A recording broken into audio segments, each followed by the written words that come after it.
Welcome to today's Chicago Board of Education meeting. Today is November 18, 2015. We're holding our meeting in the boardroom at 42 West Madison Street, and I am Frank Clark. On behalf of my fellow board members, I want to thank you all for coming today. Today's meeting will be divided in segments of Honoring Excellence, the CEO report, public participation. We'll go into an executive session. When we return from the executive session, we will proceed to vote on matters that have been discussed in open meeting as well. I want to remind everyone, as every meeting of the Board of Education, there are issues that are complex, controversial, and in many cases very emotional. I encourage and ask everyone to remember to be courteous, respectful, and professional so that we can get through this meeting, allow everyone ample time to speak, and allow the board to do its business. Madam Secretary, please lead us in the pledge. Thank you, Mr. President. Please rise. I pledge allegiance to the flag of the United States of America and to the republic for which it stands, one nation, under God, indivisible, with liberty and justice for all.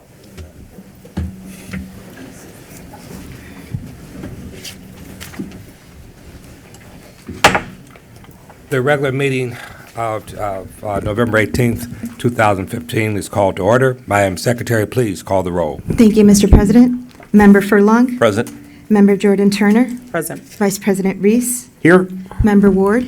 Present. Father Garanzini. Present. President Clark. Present. 6 members present. There is a quorum. I would also like to recognize Forrest Claypool, our Chief Executive Officer, Ronald Marmer, our General Counsel, Cynthia Rodriguez, our Honorary Student Board Member, and Abigail Torres, our Shadow Student. Thank you.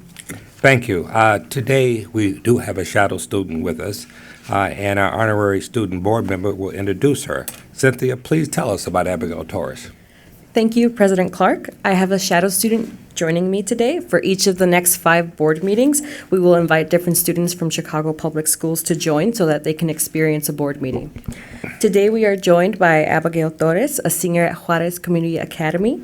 Abigail has held several leadership roles, including Student Council Vice President and Co-President of the Varsity Cross Country Team. She has participated in the UIC Medina Academy, Chicago Scholars, and Questbridge College Prep Scholars. Abigail will now share her remarks. Good morning, everyone. My name is Abigail Torres, and I am currently a senior at Benito Juarez Community Academy. I'd like to thank the president, board members, as well as the student honorary board member for allowing me to be a shadow student today.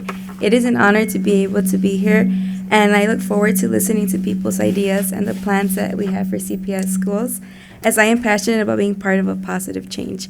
It is a pleasure to be here, and thank you again. Thank you very much, Abigail.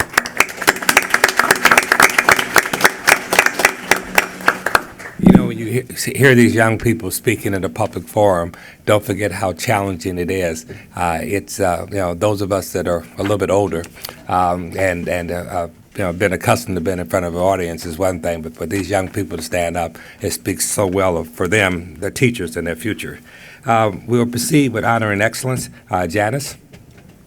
Good morning, President Clark and the rest of the board. As you know, we begin each board meeting by honoring excellence here in Chicago Public Schools. And it's my pleasure today to welcome the principal and the representatives of the boys soccer team from Washington High School. Good morning. Good morning, Dr. Jackson. All right. Good morning, board.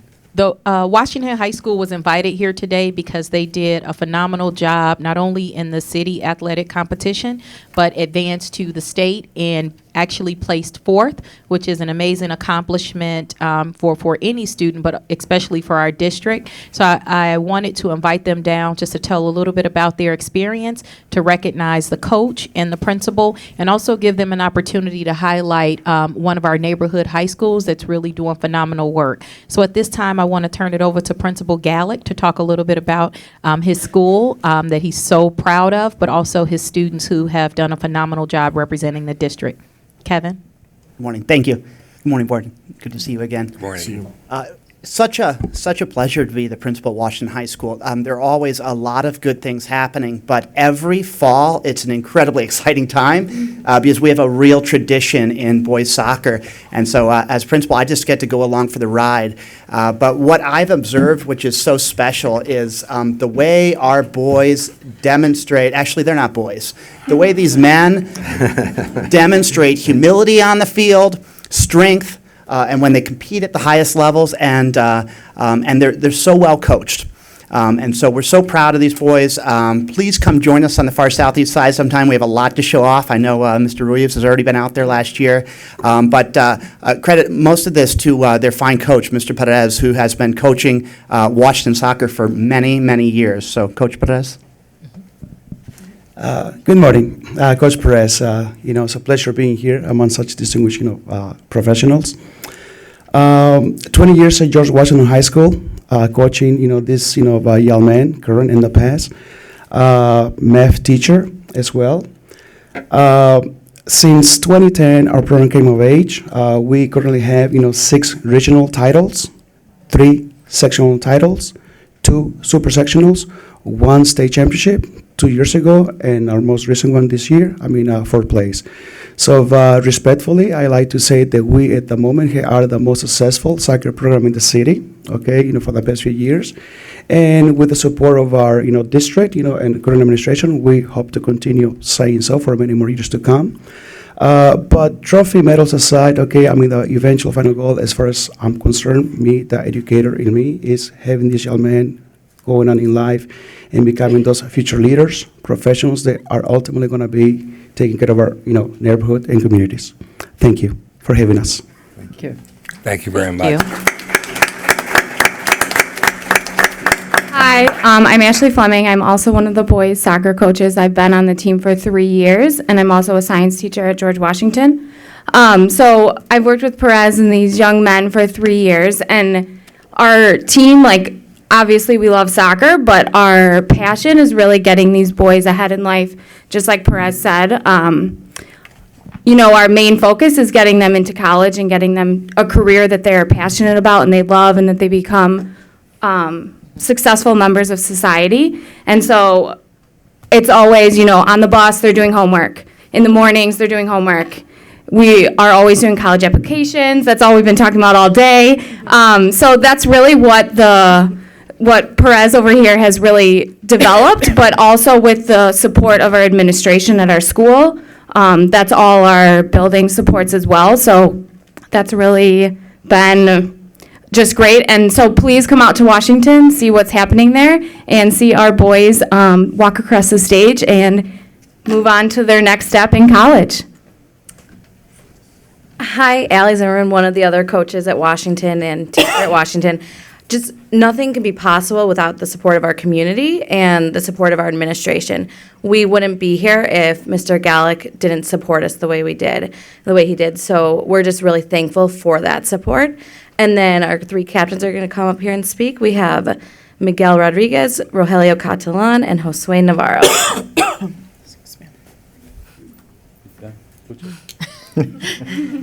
Hello. Good morning. My name is Josue Navarro, and it's an honor to be here. And sorry. And what's called this wouldn't be possible without the support from our coaching staff and our principal, who not only goes to our home games, which is at Kelman Park, because we don't have a field, so we had to travel. But yeah, he shows us so much support, and most of you might not know what Washington is, and the people that do know,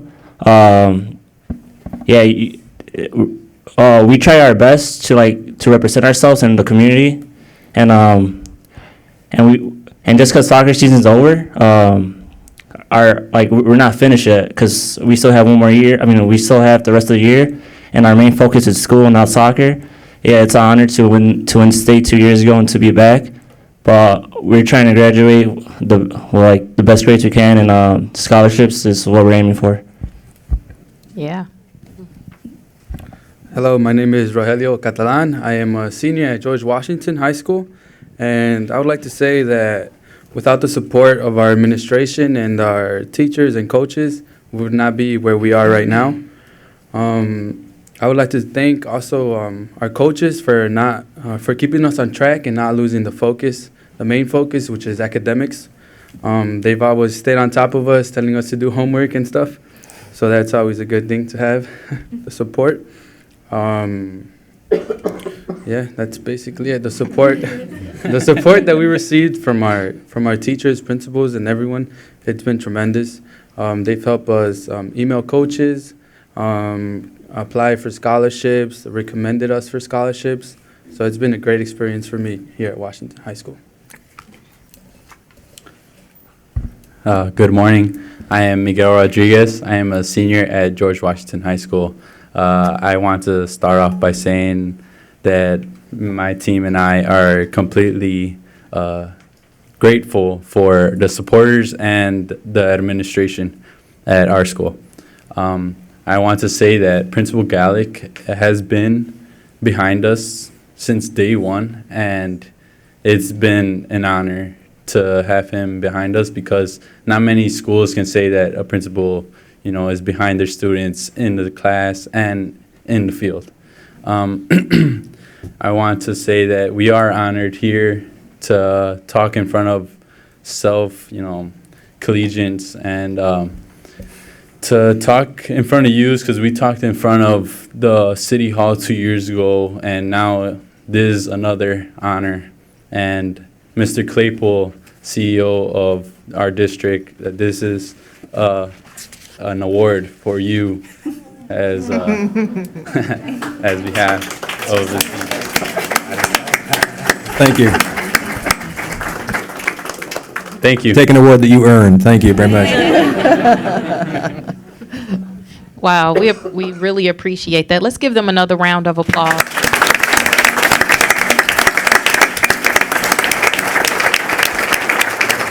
I just want to again echo everything that you said today. I know that Principal Gallick is doing a great job, and you're in your fourth year at the school, and in addition to the accomplishments that everyone has talked about here today, just really want to echo the hard work that you're doing around developing teacher leadership in your building. I know you have a phenomenal ILT as well as post-secondary leadership team, and that's evident in the fact that the students are here to be honored for their athleticism, but it always goes back to college and academics, which is extremely important and a testament to the great work of the teachers, the coaches, and the administration. So thank you, and on behalf of Chicago Public Schools, we just want to say we're so proud of you. Thank you. Thank you. I just wanted to add a comment to the students and to the administration, and thanks for having students be involved. And I'm sure during your involvement time, you're working hard and your academics are up, and you're having fun as well. So I can't speak to how proud we are of your involvement. Thank you. Thank you. Congratulations. Can I say something? Of course. Loyola University Chicago's club soccer team just won a national title, so I have some applications here. We'll take them. Take him up on that. Frank, and if I could just echo Janice's comments, my reason for my visit was a guided tour. Was term last spring, and spent the morning out there doing phenomenal work, and it's good to see that you're developing great athlete scholars, and you all should be there. As a fellow Southeast Sider, I'm very proud of you. Mucho orgullo. Thank you. Thank you all. Thank you. Mr. President, that concludes our honoring excellence for today. Thank you. Thank you, Dr. Jackson. So now we'll have our CEO, Forrest Claypool, give the CEO report.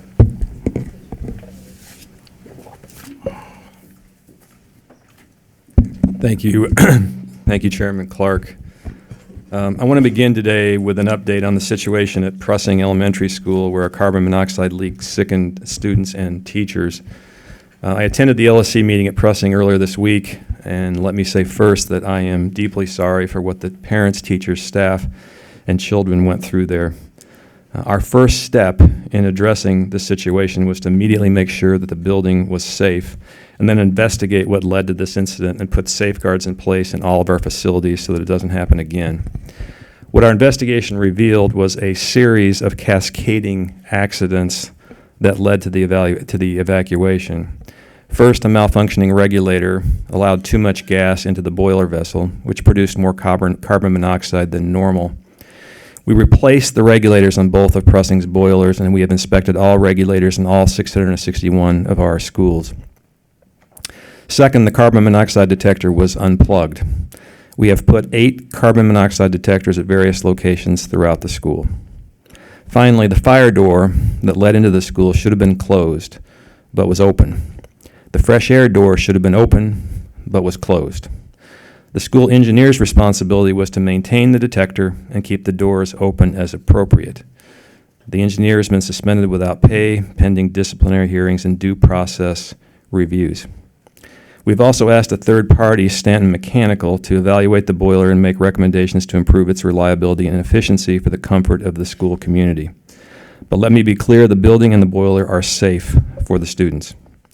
As a result of this incident, we are taking additional precautions in all of our schools. We are adding a total of 5,000 carbon monoxide detectors to all of our schools.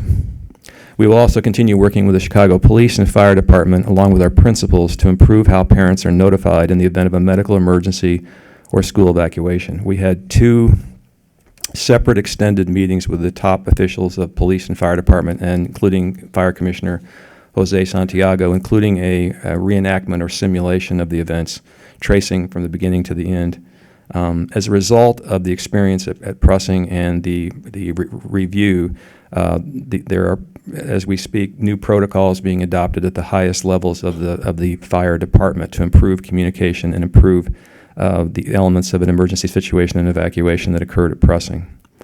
As well as, and we at CPS have taken a series of additional steps, as I mentioned, including making sure that every single school has, well beyond what the code requires, including fire detectors, carbon monoxide detectors every 10,000 feet. I want to be clear that clearly what happened at Pressing was unacceptable, and we are taking all steps to prevent another incident like it. We have, again, worked closely with the fire department. There were a series of, as I said, cascading accidents and errors that I think inform changes in the fire department protocol and also how we make sure that our schools are safe. And we will continue to take further steps to make sure our schools are as safe as they can possibly be. And as I said before, no school should have to go through what the parents and children at Pressing does. And on behalf of CPS, I apologize for what happened and some of the aftermath of how things were handled. The only positive side, if there is a positive side, is that other schools will be protected from such an incident going forward because of what was learned, and other similar emergency situations in which the fire department is engaged will have additional safeguards and protocols which will hopefully not only add to the protection of public health, but also improve communication with the parents who were obviously frantic and aggrieved at a difficult time. I did want to talk about one other issue, which is our ongoing financial crisis. In my four short months as CEO, I have discovered that the scope and extent to which Chicago students are not getting their fair share of state funding dollars. And what we've discovered by going through an analysis of where every single education funding dollar comes from, and the list of all the education funding sources from the state of Illinois is long. It was small type, single space, covers a 8.5 by 11 piece of paper.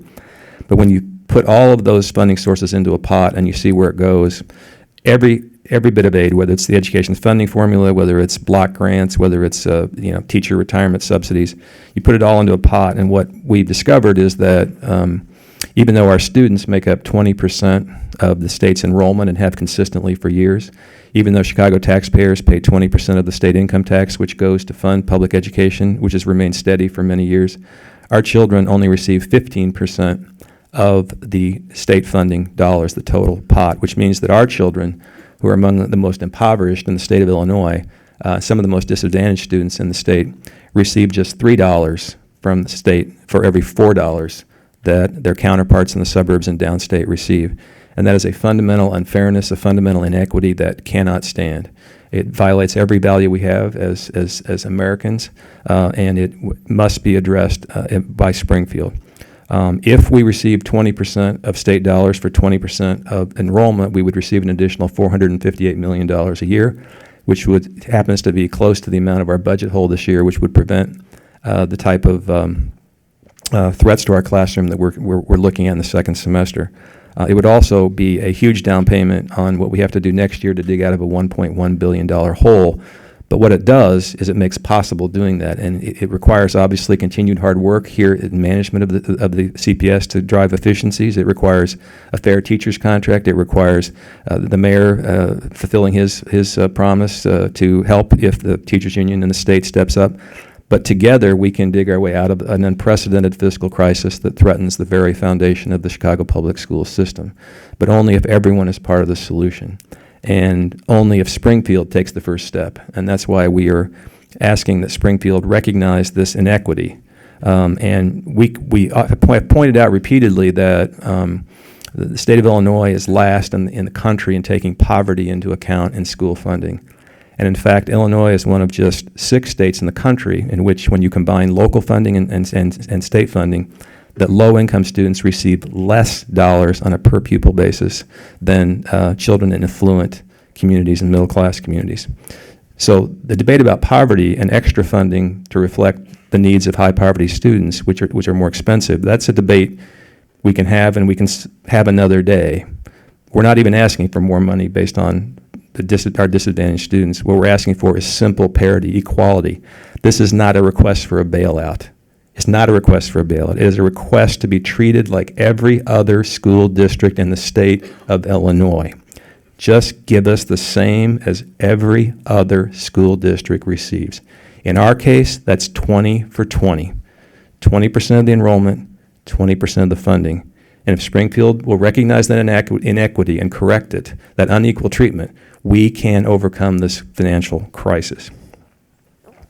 We've seen our parents and our students rally around this issue. A lot of our students have taken up on their own cause to rally at the State of Illinois building, to send petitions, to meet with their representatives. We've seen parents get involved and activate other parents out of concern. They've seen the academic progress of the Chicago Public Schools in recent years, and they want to sustain that process. They've seen their own schools improve, and they want to maintain those improvements, and they don't want to have them threatened because we're giving less resources than other students in the state of Illinois. We want to see that passion continue, and we want everyone to be aware of this issue, and that's why I invite everybody to visit cps.edu/takeaction, which provides additional information. So I will now hand it over to Dr. Janice Jackson, who will speak to you about our recommendations for next steps involving underperforming charter schools, as well as share some great news about one of our Southside elementary schools. All right, thank you. Before Janice starts, I just have a question for Yep. as to pressing. So, other than monitoring the effectiveness of all the changes that took place at pressing, other than that, is the work fully complete now, or is there more work to do? The work on safety is complete, absolutely. The work on trying to improve the efficiency and reliability of the heating and boiler system is on. It will not be completed until the end of December or just the beginning of January. We're also continuing to look at the situation to see what additional elements may be required. That's an ongoing review, but we already have the bid, a company in a bid to do that extra work. And by December 1st, we will have the additional carbon monoxide detectors installed in every school in our system. Forrest, are those CO2 detectors hardwired or battery operated? They're battery wired. They have a 8-year, is Paul Oslin here? It's a 10-year battery life, but we will have a protocol where the engineer checks with regularity to make sure that those batteries are functional and alarmed. Perfect.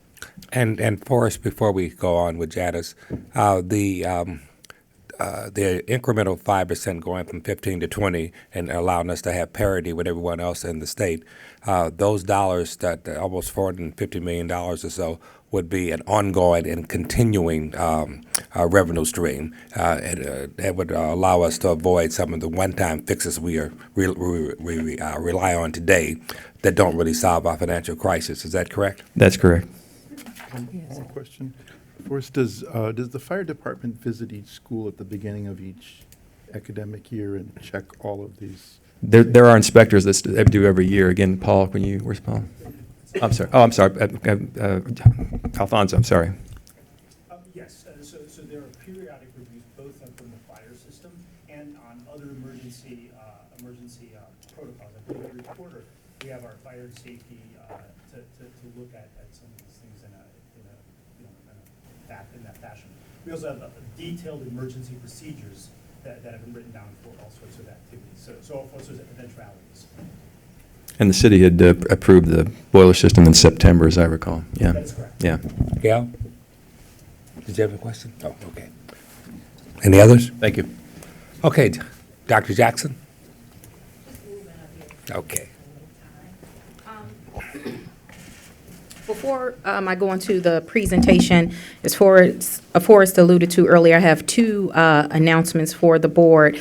And the first one I should have highlighted when we were doing honoring excellence. But I want to acknowledge Healy Elementary School at this time. Principal Alfonso Carmon could not be here today, but I want to congratulate them because they are actually one of two schools in the state of Illinois that are being recognized as a National Title I Distinguished School by the state.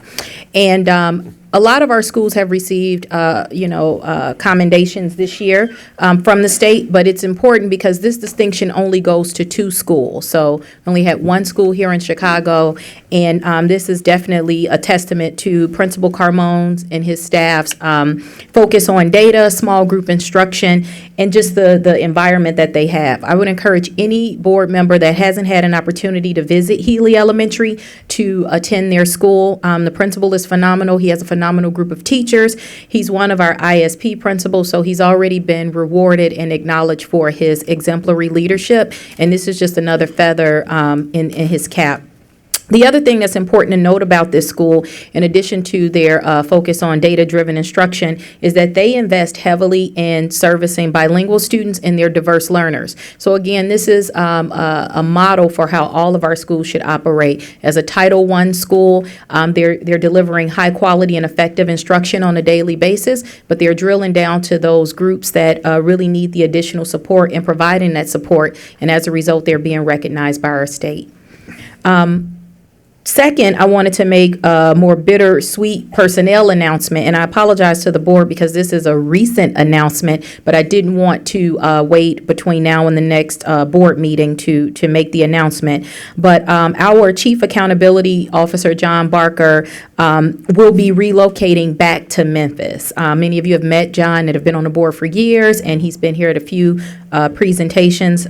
His wife, who is a PhD in microbiology, is moving back for family reasons and also professional reasons. And obviously, John and his daughter, who's a sixth grader at Ogden, will be following them.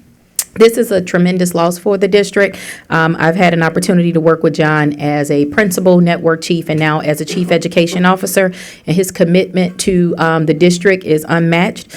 And I also want to acknowledge the fact that he put together a very complicated, as you well know, school quality policy rating, and something that really brought about a level of accountability as well as fairness to all schools, and he was the chief architect of that. So I really want to acknowledge his great work. And another thing that I think John does well that we don't talk about as much is that he really represents this district. He speaks at a lot of national conferences, and because of the great work that's happening in our schools and his ability to speak at those conferences and highlight that great work, continues to put Chicago on the map. So just wanted to make that announcement today and publicly acknowledge him here at the board meeting. So I apologize that this is a new announcement, but I think given the amount of work that he's done, it was befitting to make a public, give him public recognition. So thank you, John, and on behalf of Chicago Public Schools, we just want to say thank you and that you'll be missed.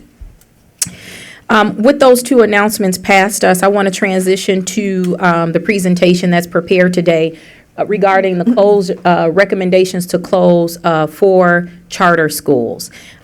Before I get started and kind of walk us through just the legal requirements and the metrics for all of these schools, I want to just acknowledge that this is never an easy decision, the decision to recommend closure of a school, and I feel it's important to acknowledge that. I also want to acknowledge, as a school principal and teacher, and I've worked in every type of school and through many reforms here in the district, I can tell you that there is always something good that happens in every school. Schools are filled with phenomenal teachers and students and parents and administrators who work really, really hard and fight the good fight. With that said, this administration has a commitment to quality, and as a result, we have to move forward and make sure we're making the best decision so that we are able to uphold that commitment to quality. I also want to note that it's unfortunate that some of these tools have been at the previous administration's disposal and were not executed, but Forrest and I have made a commitment to quality and a commitment to using the tools at our disposal to make effective decisions, and that we don't take this decision lightly, and that we intend to make sure that students land in a better option or a higher quality option as a result. And throughout this presentation, I'll highlight some of those things. So I want to start with a review of the process. State law requires that a charter may be revoked if it fails to make adequate progress on student achievement, and the state statute is cited there. It's important to note that last year, December 2014, Chicago Public Schools notified 6 charter schools that they were failing to meet or make reasonable progress towards student achievement based on their SQRP scores for 14-15. They had, at the time, a level 3 rating, and as a result, they were required to complete a remediation plan that would, improve their rating from a level 3. To a level 2 at the very least. I want to highlight those schools. Those schools are listed here, and everyone's aware of that. Amandala Charter School, Betty Shabazz Sizemore, Betty Shabazz Campus, CICS Larry Hawkins, CICS Lloyd Bond, and Polaris Charter School. Although the notification noted that schools were level 3 and that the goal was to become a level 2, the letter unfortunately was misleading because charter law clearly states that schools must, in addition to making adequate progress on student achievement, they must submit a remediation plan, which all of these schools did January 2015, but more importantly, they must meet a significant amount of the requirements of that remediation plan. And shortly, I'll walk you through the schools that we're recommending closure for and highlight the areas in which they fail to meet the metrics in the remediation plan. We should go back. It's important to note, Bullet 3 states that Illinois charter school law is very clear that once a charter is given notice of revocation and submits a remediation plan and fails to implement that plan, that they shall revoke the charter. And I think this goes back to what I said in my introduction, which is these tools have always been at our disposal, but this administration is choosing to exercise those tools. Therefore, CPS is recommending the revocation of 3 schools listed here, 2 of which you will be asked to vote on today: Amandala Charter High School, Betty Shabazz Sizemore Campus. We will ask you to vote for CICS Larry Hawkins in December. Due to their contract, there is a longer period of time that we have to wait before we can present that to the board. All 3 of these schools have failed to implement their remediation plans, and I want to walk you through the timeline for notification and the district's response to them. But I also want to note that timing is really critical here. There's been a lot said about timing, and I know you've heard a lot from members of the community during office hours and et cetera about timing. But the reason that we're presenting this at this time is because we want to give families sufficient time and opportunity to apply for other high-quality options. Many of you know that selective enrollment schools, magnet schools, and other high-quality options have their application process open now. It closes on December 11th. So in our best thinking, we thought that it was important to let them know where they stood early enough so that families could prepare for the transition. CPS will support them through that transition, but what we did not want to do is have to go back and have them not be able to access some of the opportunities like selective enrollment, magnet, and some of our higher quality options. I'm going to transition and walk us through school by school. This is high level, so if there are questions at the end, I'll take those. But the way that this chart is laid out, we'll look at each school individually that we're requesting revocation for. And what I've done is outline the areas in which they fail to meet a clear metric that they themselves identified in their remediation plan. So if we look at a Mandala Charter School, I want to note that they failed to meet 10 out of the 15 goals that they identified in their remediation plan. If you take a quick scan, these range from from math growth and attainment and reading growth and attainment, as well as other factors like attendance, freshmen on track, etc. Each board member has been provided with a more detailed analysis of the school's performance. We also paired that with the district median so that you can see how the school fared compared to not only the goals that they identified, but also how they fare compared to the average for the entire Chicago Public School District. The only other point I will highlight about a mandala is that the documentation that was submitted also indicated to us that the plan was not being implemented comprehensively beyond the design phase. We believe that a lot of that had to do with transition in leadership, the school transition and merge, but it also speaks to the fact that there was a clear plan that was put in place by the school in order to improve, and unfortunately, they were not able to meet 10 out of the 15 goals identified in that plan. The second the second school that we're recommending revocation for is Shabazz Sizemore. Shabazz identified 10 goals in their remediation plan, and they failed to reach 5 of those goals, mainly focused around math, growth, and attainment. You could see what the goals were that they set specifically and what their actual attainment and growth measures were. I do want to highlight that the school was able to meet half of their goals, but still there were a significant amount of goals that were not met. And again, going back to the same point, when we look at the district median average, these results fall far below the district median average. The school provided incomplete documentation when requested by the Office of Innovation and Incubation, and some of the documents or information that was applied to the board actually spoke to their implementation for this school year and not last school year. And what we're focused on now is how they fared last school year, given the plans that they put in place. The last school that we're requesting for a revocation is CICS Hawkins. They identified 6 goals in their remediation plan and failed to reach 8 of those goals. Again, mainly focused on reading growth norms, 5 essentials data, their average ACT growth, as well as their dropout rate and freshman on track rate. Again, these are far below the district median, and you have that information in front of you if there are specific questions. We also want to acknowledge that there was some miscommunication or incorrect information in the remediation plan that was submitted by CICS Hawkins. I know there were questions about the data, and I just want to make sure that the board is clear that the district stands by the data that we have presented for the schools, and that any aberration or any inconsistencies will be the result of the school of not entering accurate data. Similarly, we saw very limited. I'm sorry. Did you said the school? You mean CICS? CICS, yes. CICS was entered in the remediation plan. There was also very limited documentation to show that the plan was comprehensively implemented as well. So that really handles the revocations. The other recommendation is to non-renew one of the charter's Bronzeville Lighthouse. So just by way of providing background, at the end of this school year, there are 5 schools whose charters will expire. Typically, what we do is during that period, the district will send out people to observe the school, conduct a renewal process, and make a recommendation. Given the fact that Bronzeville Lighthouse is a level 3 and has consistently performed at about a level 3 or level 2 over the past 5 years, we are making the recommendation that we decide today not to non-renew their charter.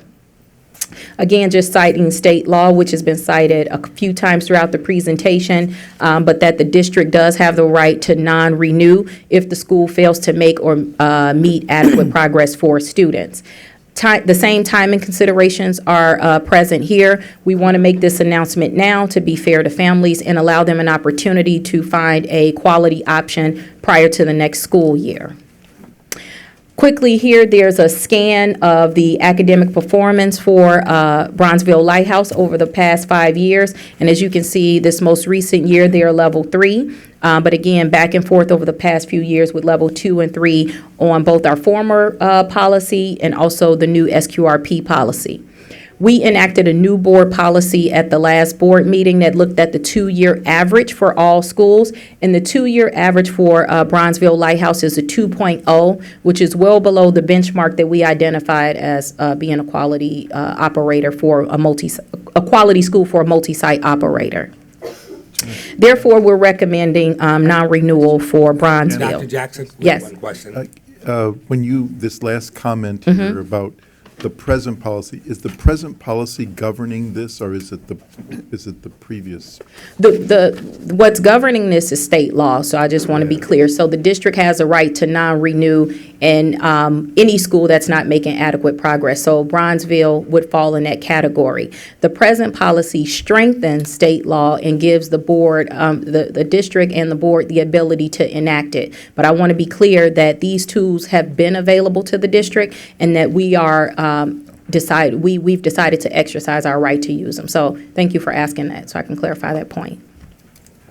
Lastly, because timing is a bit different than what we've done in the past, we are not prepared to present transition plans today, but what I do want to make sure the board knows is that we have begun the transition process. We're working with a cross-functional team that includes not only the Office of Network Supports, Innovation and Incubation, but Safety and Security, our Office of Social and Emotional Learning, so that we can put together the same supports and transition plans for students moving from one school to the next. We're prepared to present that through our board briefings to board members to make sure you're very clear on that.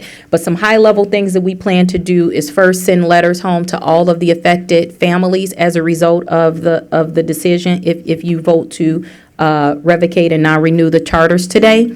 We will also host open houses at the local schools, so parents and students will have an opportunity to hear from other operators, both charter and district operators, who are ready to absorb students. We are also willing and committing to one-on-one counseling for students if they are not happy with some of the options that are presented at the school level and kind of these large open house sessions. The thing I want to make clear here is that we do intend to put together a robust transition plan that takes into account, the proximity of where the children live, ensuring that they're in a higher quality school, but also making sure that they're supported because we know that a school transition, even voluntarily, can be dramatic for students. Dr. Jackson? Yep. Something you just said, ensuring that the students will be in a higher quality school will be the entire, in my mind, the entire impetus of doing this. Yep. Is that the case? Can we ensure that all students will be in a better place? One thing that's important to note, and I didn't want to go back to the large school closings, is that even when we set up a welcoming school model, there were still families who elected to go to other District of options. choice. So I want to make clear that parent choice will be critical in this. But what we are committing to is that when we work with families, we will not present options to them that are lower quality options than the options that they currently have. That's the commitment that we will make. Obviously, families might make decisions other than that due to a number of different things. But I just want to be clear that we can't say 100% because parents ultimately make the decision. But we can say with 100% that the opportunity exists for those students. We've done that analysis, and you can assure us before we vote that that's what we're doing. That's what we're doing, yes. We've looked at, we can talk about that. We can talk about what some of those options are, but we've looked at all of the schools that are closing. We've looked at the schools in the community and taken inventory of schools that have a higher SQRP rating. Obviously, some of them may be a bit of a distance compared to where the children currently live, but we will be presenting them with higher quality options And than what last they point, have. because you mentioned this as well, was particularly with regard to, because this is my neck of the woods where Mhm. I still go and see Mom every weekend. Yeah. Larry Hawkins. Are we given the history of disrupting students in that area and what Yeah. it could lead to? Yeah. Are we confident about the safety plan and providing transportation? We have the funds necessary to provide transportation, safe transportation for those students. Transportation is definitely one of the things that we're prepared to offer if needed. The area that you're referring to is, for people who aren't familiar, it is pretty isolated, so students who move would have to. Outgill Gardens. Yeah, they need support. The thing that's important to note is that the enrollment at CIC Hawkins has dwindled over the past few years. So families in that community have already elected to leave the area in order to travel. But students affected by this action will be provided with the transportation assistance to make that easier. Thank you. Yeah. Other questions? Yes, Father. Yeah. Dr. Jackson, is it ever possible as one of the options, changing the leadership team of one of these schools? Is that an option that the board of the charter school has, that they do exercise or don't exercise? Or could it ever be an option that CPS imposes? Yeah. I'm not 100% clear on the charter board's ability to do that. Hal might want to chime in. But the board, we definitely have on the table looking at other charter providers going in at those schools. Right now, nothing has materialized, but that is absolutely an option. I just wonder is there something in lieu of students moving? Yeah. There's something that could happen at the school Yeah. that would But allow I think them that would entail granting a new charter, which that's a year-long process. You want to chime in on that I one? mean, to your point, Father Garanzini, we don't have the ability to dictate Yeah. a principal removal, a change in leadership. That is the autonomy that charters are provided. Yeah. So to answer that Yeah. question, this is, the recourse that we have. Sure. But around the question of another provider coming in, just like we said, that's something that we've discussed. Nothing has materialized, but that's definitely an option for the schools. Okay. Yeah. Frank, Yes, Mark. question. Janice, the basis for the decision to close the schools is failure to implement the remediation plans. I know you weren't here when those were put in place, but based on what you know, tell us about how the remediation plan comes together. Is it dictated by CPS? Is it offered by the school? Is it a joint effort? Because this is the basis for the decision, the failure to meet an overwhelming number of the goals that were set forth in the plan. No. What I know about the process is that schools are given a letter and they're required to create the remediation plan. The remediation plan is completed by the school and the charter provider, shared with the district, and the district does have an opportunity to give them feedback on that plan if they think the goals are too low, too high, et cetera.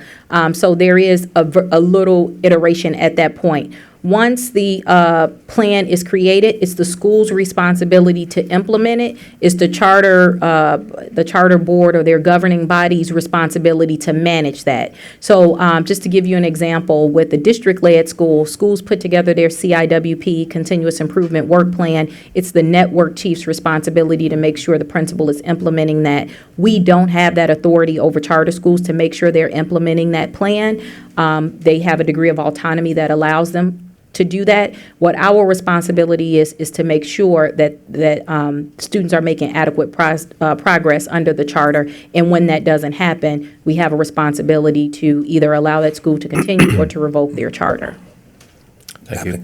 Dr. Jackson, I appreciate the quality and the focus, and I know that many charter parents are selecting charter schools because of some of those non-quantitative factors, right? Yep. There is a huge component to the holistic education that they want for children, whether it's safety, Yeah. security, cultural education, all of those things. How has that been factored into a school rating historically and or looking forward? Currently, our school rating policy does not take some of those qualitative factors, as you might say, into consideration, with the exception of our 5 essentials. All schools administer the survey, the 5 essentials survey, and that would really be the only piece that's qualitative. All of the other metrics under the school quality rating are quantitative in nature, and as I pointed out today, they reflect like student achievement on in reading and math, on various tests, attendance, dropout rates, etc. What I will say is that you bring up a good point. That's, parents make a choice for a lot of different reasons, and so as we help them make new choices, if this policy is passed, we will be hoping to not only help them find higher quality options, but schools that have the culture that match their needs. So I hope that answers the question. It does. Thank you. Yeah. Any other? Just 2 follow-ups.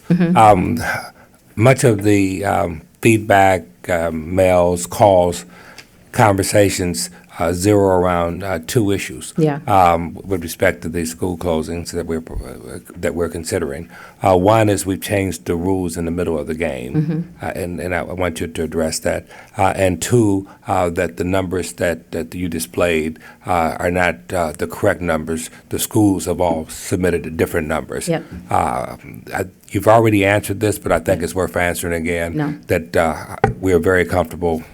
How comfortable you are with the CPS? Very comfortable. I think it's important to note that the charter law has not changed. It hasn't changed in the middle of the game. I think that the implementation and enforcement of that has changed, and that's something that this administration takes very seriously. And this is the first step, or the first, bite at the apple, if you will, that our current administration has at that. So the rules have not changed. We did implement a policy last month to strengthen that and to make it more public, and we'll use that as well as the charter law as a tool to make decisions moving forward. As far as the school data, as I stated, we stand firmly behind that data. I think that one thing that's important to note is that 2 or 3 years ago, when we implemented SQRP, prior to us implementing SQRP, charters used a variety of ways to measure school performance. So if you could imagine, the district used the performance policy, and every charter pretty much came up with their own process, administered different exams, et cetera. When we move to level set that, which we think is what's most important if we want to bring about parity, there were some concerns about that. A small example would be there are some charters who used norm tests based on just the state of Illinois. The district does not do that. Our students' data is norm based on the country, as it should be, because they're going to be competing nationally for seats in college, jobs, et cetera. So when that shift occurred, some charters probably didn't like that shift, but we believe that that brings about the level of parity that's needed so that our charter and district schools can exist in a more harmonious way. I think that we want to make sure district schools don't feel that charter schools have it easier. We also want to make sure that charter schools don't feel like this policy treats them unfairly. The last point that I'll make is that the district will be bringing forward recommendations for lower performing schools in our district. You were presented with that data last month. You were given a list of schools. Our team is working on what actions we would take as a result of that, again, governed by the law. So the level of transparency will be there so that people feel comfortable. But one thing that I want to make sure we highlight is that we do have a commitment to quality, and it starts now. And I don't want to undercut what people might be feeling around that, but we have to start making tough decisions, and we have to start upholding the law. Janice, kind of following up on Mark's point, because if you look at the law, there's actually a 4-part test, and the thing that triggers the revocation, which is a new, the provision was already only put in there like in the last 4 years. Didn't exist until like 2011. Okay. But it's, subpart 2, which says fail to meet or make reasonable progress toward achievement of the content standards or pupil performance standards identified in the charter. So it's actually embedded in their charter agreement. Yeah. Is that the same standards we apply to all charters? I want the legal person to say that because you cited legal. So, Ron, do you want to weigh in on that? Yes, we apply the same standards. Well, it would what be in the charter agreements? I'm assuming we have standard agreements, and so it's the same standards that appears in any charter who can look at their agreement can see, no, Absolutely. We're being judged by a uniform standard across the board. And in addition, Absolutely. all the contracts necessarily have read into them the requirements of state law. Right. It would be impossible as a legal matter to write an agreement that would say, you charter whatever are not subject to But this it- part of the state statute. But it's that part that gives us, there's a four-part test, and then, either they violate other parts of the law, but it's that one that then triggers the paragraph that was inserted in, I think, 11. Yeah. That says, in the case of revocation, then, and if this board makes a finding that they haven't. But the other key thing that followed Mark's question, this is a test the folks created, the schools created for themselves. Yes. These are metrics they put That forth. they identify, yes. And said, we're going to meet these things, and we just checked the homework and said, you didn't meet it. Yep. That's accurate. Dr. Okay. Jackson, and for our audience, the hard question here, and you've addressed it, is that these rules have existed for some time. Yeah. You made a very important statement, which is worth repeating. This administration is choosing to actually exercise its authority and Yep. treat all schools in CPS, under CPS, the same way. And we simply had not done that consistently. To the extent that it affects individual schools today, I can understand their displeasure. I can understand the community's reaction. But the fact of the matter is, this is about quality and the highest possible quality standards that we can have in the Chicago public school system. There's clearly going to be disruption and discord when you exercise authority that you have not always used, but you've always had. Yeah. I don't see any, yes. Well, I guess my only comment is, Dr. Jackson, I go back to your first sentence, Yeah. which was, it isn't taken lightly. And Right. for all of us, I think I can say that it's not taken without compassion. Yeah. But we must be able to assess and close failing schools and offer parents the best options. Absolutely. Having Yeah, no that more was- questions, Dr. Jackson, Hal, thank you very much. All right, thank you. We now will move to announcements, just a few.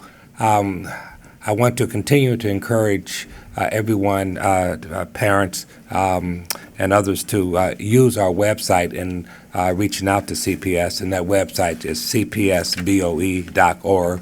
I'm pleased to say that we've seen a growing number of you doing that. At least 50 people in this past month raised questions on our website. It's my understanding that those questions are getting you're getting responses within 24 to 48 hours. And you can also use our website to schedule your office hours. We provide office hours for those that wish to come and talk to us in 15-minute increments, and I believe we had over 40 people take advantage of that this past month. So I want to continue to encourage you to go to our website. We have a great a tool there. It's called the Get Help Now tool, and I think it provides a much easier way to navigate the CPS, the Board of Education, and get responses to your questions. And with that, Madam Secretary, please share the details for the next board meeting. Thank you, Mr. President. The next board meeting will be held on Wednesday, December 16, 2015, at the CPS Loop Office. Advanced registration will open at 8 a.m. on Monday, December 7, 2015, and will close Friday, December 11, 2015, at 5 p.m. or until all slots are filled, whichever is first. If anyone has any questions about this process, please contact the board office for our assistance. Thank you. Thank you very much. Now let's proceed with today's public participation session. Madam Secretary, please share the rules for public participation. Thank you, Mr. President. Speakers, please listen while I provide directions for public participation. I will call your name and number when it is your turn to speak. When you hear your name, please immediately proceed to the staging area to the left of the podium and check in with a board office staff member. We have Mr. Eric standing there to assist. You will be lined up in the right order. When it is your turn to speak, proceed to the podium and state your name. After you state your name, I will then start the 2-minute clock, which is visible to all in the audience. I would also like to note that there is a timer on top of the podium for the speakers to see. When there are 30 seconds remaining, the color will turn yellow, and when the 2 minutes are up, the light will turn to red. Please immediately take your seat when your time is up to allow for the next speaker to begin. And also, for anyone who plans to stand in support of a speaker, please be aware that the only walkway in the boardroom is behind the podium. Therefore, if you would kindly make a single file line and stand as near to the railing as possible, this will still allow people to pass through this area safely. Thank you. Thank you, Madam Secretary. We will begin the public participation session. I believe we have at least one elected official in the audience. Yes, Mr. President, we do. And if I may call, please, Alderman Arena from the 45th Ward, please.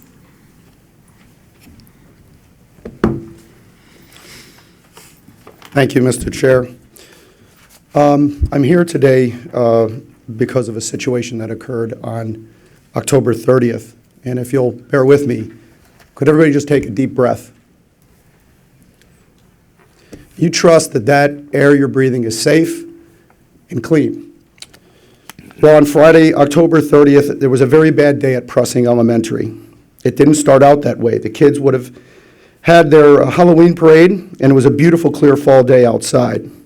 But that would be interrupted when the regulator failed on Unit 2 boiler. And due to a contamination of years of deferred maintenance, flawed safety policy, human error, and bad luck, carbon monoxide gas would be drawn into the main building, leading to 71 children and 8 adults, staff with dangerous levels of carbon monoxide in their systems to be sent to 7 area hospitals.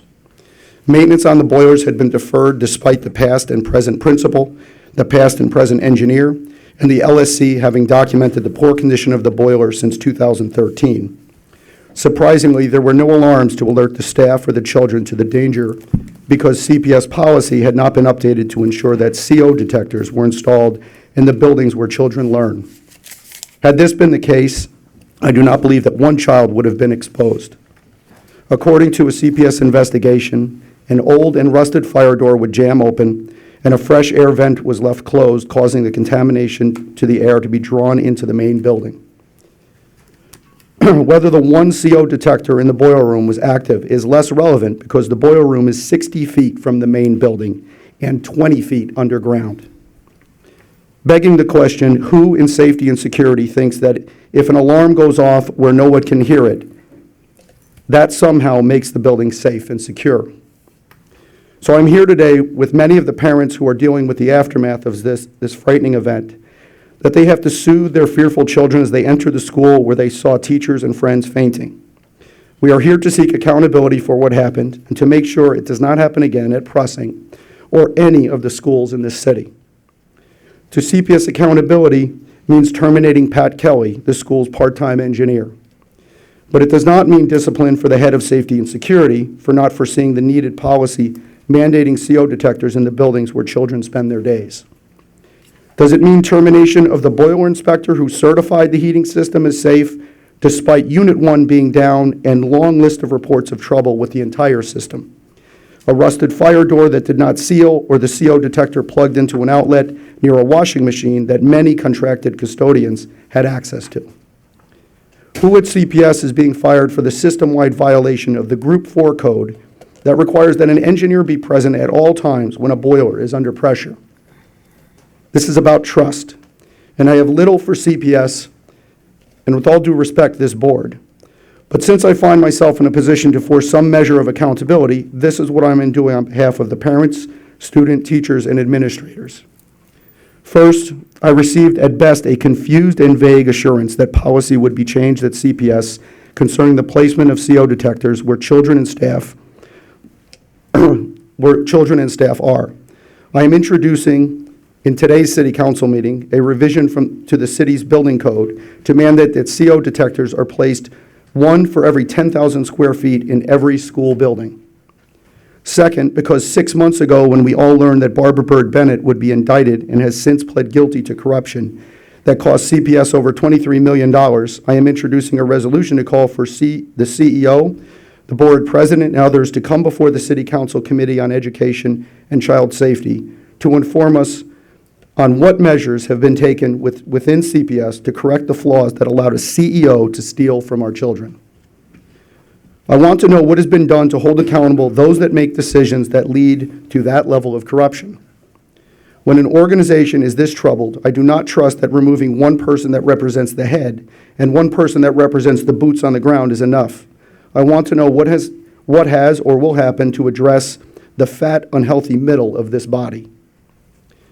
Maybe then the taxpayers will trust when CPS says is it making decisions that are in the best interest of our children. Maybe then these parents will trust when CPS says the boilers in Pressing are safe to heat the rooms where our children come to learn. If you want their trust, return a full-time engineer to as the city code requires, and have an independent third party, such as the state fire marshal, certify that the heating system at Pressing is fully operational and safe, or use some of the $45 million in capital levy that just passed with this 2016 city budget to replace the entire heating system at Pressing and address Pressing's nagging overcrowding issues once and for all. Then we can start to trust CPS with our children's future. Finding scapegoats is easy. Finding truth is difficult, but that is the work that we are charged with when we accept leadership. Thank you for your time.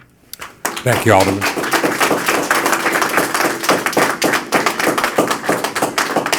Alderman Arena, I don't believe you were here when CEO Claypool was walking through how CPS under his leadership is addressing the depression issue. I take no issue with anything you said, and we take this every bit as seriously as you do. Mr. Chairman? Mr. Chairman? Yes. Yeah, I'd just like to echo that. I mean, Alderman, there's not a thing you said that I don't agree with, except that someone could have looked at the regulator and figured out it was going to fail. But your points, they're facts. Thank you, Mr. President. I don't believe there's any other aldermen in the audience, so, Mr. President, I will proceed with the public participation speakers. Thank you. And our first group, Mr. President, is from Pressing, and they have identified their two designated speakers. I will call speaker number 1, please, Phil Huckleberry, followed by speaker number 21, Jacqueline Pinkerton. And they will be followed by the designated speakers for the Whitney Young students, speaker number 2, Charles Kotroba, and speaker number 43, George Vasilatos. Please state your name. Phil Huckleberry. Members of the board, I'm on the LSC at Pressing. Included in your handouts are relevant City of Chicago ordinances pertaining to boiler operation, as alluded to by Alderman Arena. You may not have been previously aware of these specific ordinances. We believe, however, that your administrators have been very much aware, have knowingly been in violation for some time, and that because of high-level conversations, City of Chicago inspectors have been instructed not to enforce the ordinances. We believe that this reality, in conjunction with the history of issues with the boiler system at Pressing, is partially outlined on the reverse of the document you have, combined to demonstrate a pattern of negligence for which this board must hold senior CPS officials accountable. The Pressing community demands the following actions be taken. First, we demand a comprehensive systems upgrade, including replacement of the school boilers, heating controls, and any other elements previously identified as being so needy. Second, we demand the permanent reinstatement of a full-time building engineer at Pressing and at all relevant CPS schools so as to ensure compliance with city ordinance and to help ensure safety in all schools. Third, we demand the issuance of thorough CPS protocols governing the installation and inspection of carbon monoxide detectors. Fourth, we demand a thorough internal investigation into the history of the boiler situation at Pressing, the results of which will be made readily available to the school community. We do not feel that CEO Claypool's information is sufficiently complete, transparent, or accurate, and we do not feel the work on safety is complete. Fifth, we demand the immediate reinstatement of our building engineer, Patrick Kelly, pending an actual fair process. He has clearly been made a scapegoat to cover for the systematic wrongdoings of CPS, and if he is terminated today as CPS administrators are seeking, it will only further infuriate our community. Ladies and gentlemen, either you sincerely care about the health and safety of our students and staff, or you don't. If you do care, then it is about damn time you showed it. This experience has convinced parents that neither the board nor your administration truly care about their kids, and they desperately want you to prove otherwise and move to rebuild their trust. Thank you. Thank you, Mr. Huckleberry.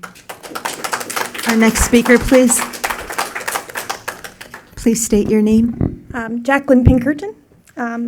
I was one of the lucky ones on October 30th. I walked away at 1:30 in the afternoon with my 5-year-old son. He was happy, healthy, blissfully unaware anything bad had happened in his school that day. I was one of the lucky ones because some parents couldn't find their children. Some were at the hospital, some were at Smizer, some were still at Pressing. I walked away that day thinking, it's going to be okay. CPS is going to make it okay. We're going to be okay. This won't happen again. This isn't going to be a fight. Instead, I was greeted with absence from CPS, cloak and dagger, behind-the-scenes quick fixes, a meeting where an angry mob of parents had to beat Mr. Claypool down for us to get an honest apology. Still, nothing will be done. We have been told no to all of our requests. Full-time engineer, not possible. New boiler, too expensive. Thermostats, actuators, that's comfort, not safety, so no. Pressing thermostats have been broken for years. Some rooms get up to 90 degrees and others have no heat at all. Kids get nosebleeds and headaches because of the heat in their classrooms, and others have to wear coats while they're learning. This is not comfort. This is about supplying a safe learning environment. This is about our children's health. It's not better. My heart is broken. My trust is lost. And that's the thing about trust. Once it's been broken, it's nearly impossible to earn back. As parents, it's our job to teach our children integrity and model it for them so that they can become upstanding citizens and members of our community. There's no integrity without trust, and CPS has lost our trust. Shame on you for how you've treated our children, for how you've treated our school, for how you've let politics and money and basic location dictate whether or not these children get to learn safely. This is my son. This is Christopher, and I want to know what his life is worth to you. Can you give us a new boiler so that this little boy can grow up to love to learn? Could we get a full-time engineer so that he doesn't have to feel his mother's anxiety each day when she begrudgingly drops him off at a school wondering if she'll get another emergency call? Can you make his comfort and safety a priority so that one day he can make decisions that change this world for the better? What is his life worth to you? Thank you, Ms. Pinkerton.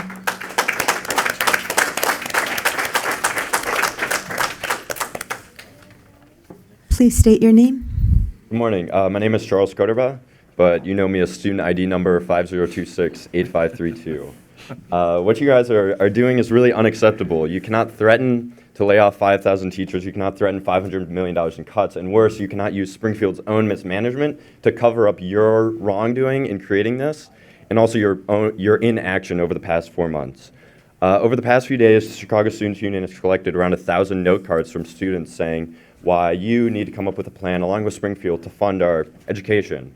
A few that stood out to me are, fund my education because my art class is the only reason I go to school. Fund my education so that I can go to after-school programs and avoid gang influence. Fund my education because for years my neighborhood schools have been divested from, and with these cuts we would not be able to function. Pull it together and take some damn action to make this education crisis just a little bit better. Find sustainable revenue for our schools. Advocate for progressive income tax and LaSalle street tax as the real solutions to the CPS funding problem. Put an end to the hundreds of thousands of dollars that the criminal Barbara Byrd Bennett is receiving from CPS through pension payments. Cut the line in budget for Obama college prep and get $30 million back to the CPS operating budget. Demand a reallocation of TIF funds and call for TIF reform. And stop opening and closing schools. Invest in what we have and stop the chaos. Lastly, do not support Senate Bill 318. It is a poor solution to the current challenges of CPS and further a threat to the sustainability of the school district. It will cut off important sources of funding, risking the futures of students like us. Do not trade our future stability to help the mayor avoid a PR disaster of his own making. Grow a conscience and support the alternatives to the bill, which would make Mayor Emanuel and Governor Rauner prioritize school children like me over their wealthy friends. Oh wait, I guess you are their wealthy friends. Thank you. I wish. I wish. I'm sorry, what was that young man's name? Charles Petrova. You spoke very well. Please state your name. My name is George Vassilatos, but you know me as 43937790. On behalf of CPS students and the Chicago Students Union, I demand a complete charter moratorium. CPS is short on funds, and yet we lease our buildings to charters for $1 a year. Charters are parasitic, taking funding from public schools and using that public money for private profit. We could take the resources and funding we need, but you chose to grovel at the feet of Rahm and those profiting from charters instead of funding our education. Charter schools also don't deliver on the better education they promise. Noble charters, despite their piles of funding, don't always score better than neighborhood schools. The test scores you so preciously cling to as a measure of intelligence and excellence are lower at some charters than at neighborhood schools. These charter schools also expel more than 12 times as many low-performing students as public schools do, and are almost entirely unregulated. Charter schools are an affront to democracy. They don't even have local school councils, and teachers aren't allowed to unionize. There are no provisions in place to preserve diverse learning programs or maintain special education class size limits. This is more than an affront to democracy, it's an attack on the institution of public education. Yet you keep opening more and more and more of them, sucking the resources away from black and brown neighborhood schools despite charters being under-enrolled by 11,000 seats. Neighborhood schools in these low-income South and West Side neighborhoods are taking the biggest hit. You strip them of their funding, you strip them of their books, their libraries, their air conditioning, their plumbing, and boilers that actually work. All to pinch enough pennies to open up some more charters. You have the audacity to support the school-to-prison pipeline through your policies of privatization, yet you do not have the audacity to stand up to Rahm and Madigan on behalf of the students of Chicago and ban charter expansion. Closing those 4 charters to shut us up won't work. Closing 100 won't work. Closing schools is never the answer. We demand a complete moratorium on the expansion of your business venture. Do your job and fund our future. Our next speaker, Mr. President, will be speaker number 3, please. Corey Scott, followed by speaker, the designated speaker for the UNO Charter School Network, speaker 57, Cynthia Martinez, and speaker 60, Yolanda Aguilar. And then we will have the group from CICS, Mr. President, and they just need to identify 2 designated speakers for us at that point. Please state your name. Corey Scott. Good morning, everybody. Morning. I'm a parent at Oglesby from Montessori. I'm a little nervous. I just want to appreciate everyone for ooh, a little nervous.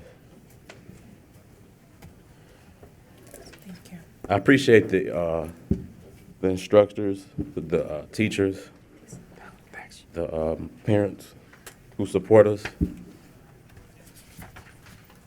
Ooh, super nervous. Take your time. Take your time. Ooh. Okay. Yeah. The curriculum that we present is our kids need the future, so we need this type of learning to help them. And my daughter comes home and teaches me things that I've never even learned myself in a certain type of culture. The culture is different. We need our own network for Montessori. We can't just do it with one class. We need a whole network to, get it started. And we aren't begging you, we're asking. This is a new form of learning. I wish I can learn that way, still can. And that's how I view the way our future is going to be far as, building different constitutions. And I believe that if you help us build Oglesby into a Montessori network, I think we can really be happy with that, and we'll appreciate that. And I speak on behalf of everybody up here, so, just not begging, not even being mad, we're just tired of asking. So, thank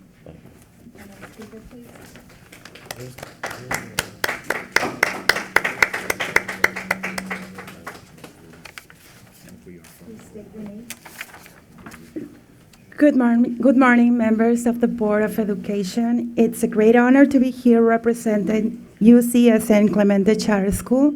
My name is Cynthia Martinez, and I'm a proud parent of a student for a 4th grader.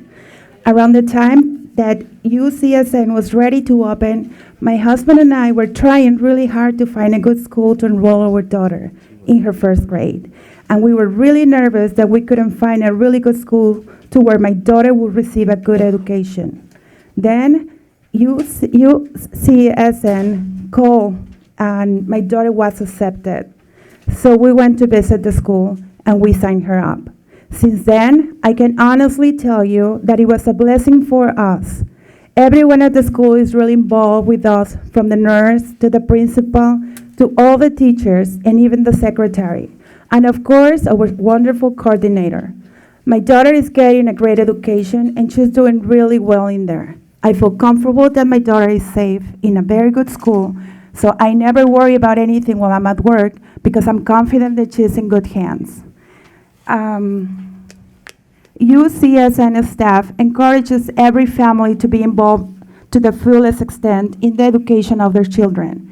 It's extremely important that I continue to have this voice and choice in my child's education, as I, the parent, know what is best for my child. Under UCSN's leadership, I know my child will be successful in her education future. I would like to publicly thank you, our UCSN teachers and school leaders, for all the hard work and dedication they provide. I'm proud to be a member of the UCSN family, and I'm proud of our UCSN schools. Thank you.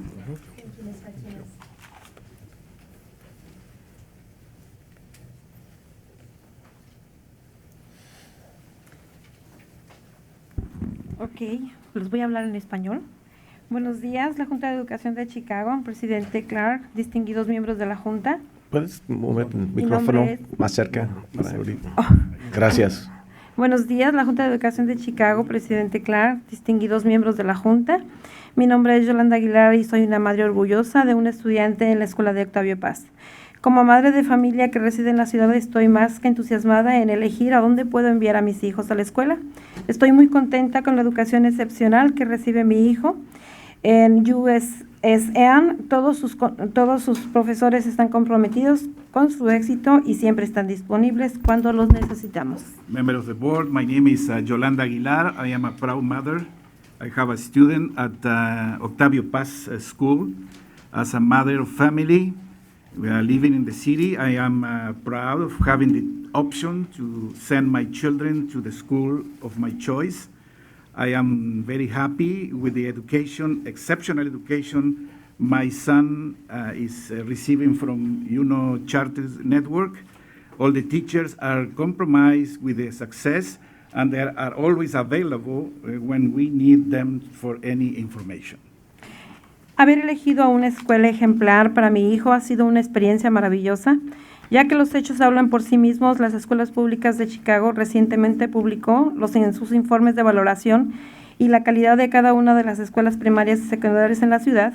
Me alegro en saber que los resultados de SQRP muestran un 80% de las escuelas de UCSN en los niveles superiores. Estoy muy orgullosa de todos los logros académicos que ha hecho mi hijo.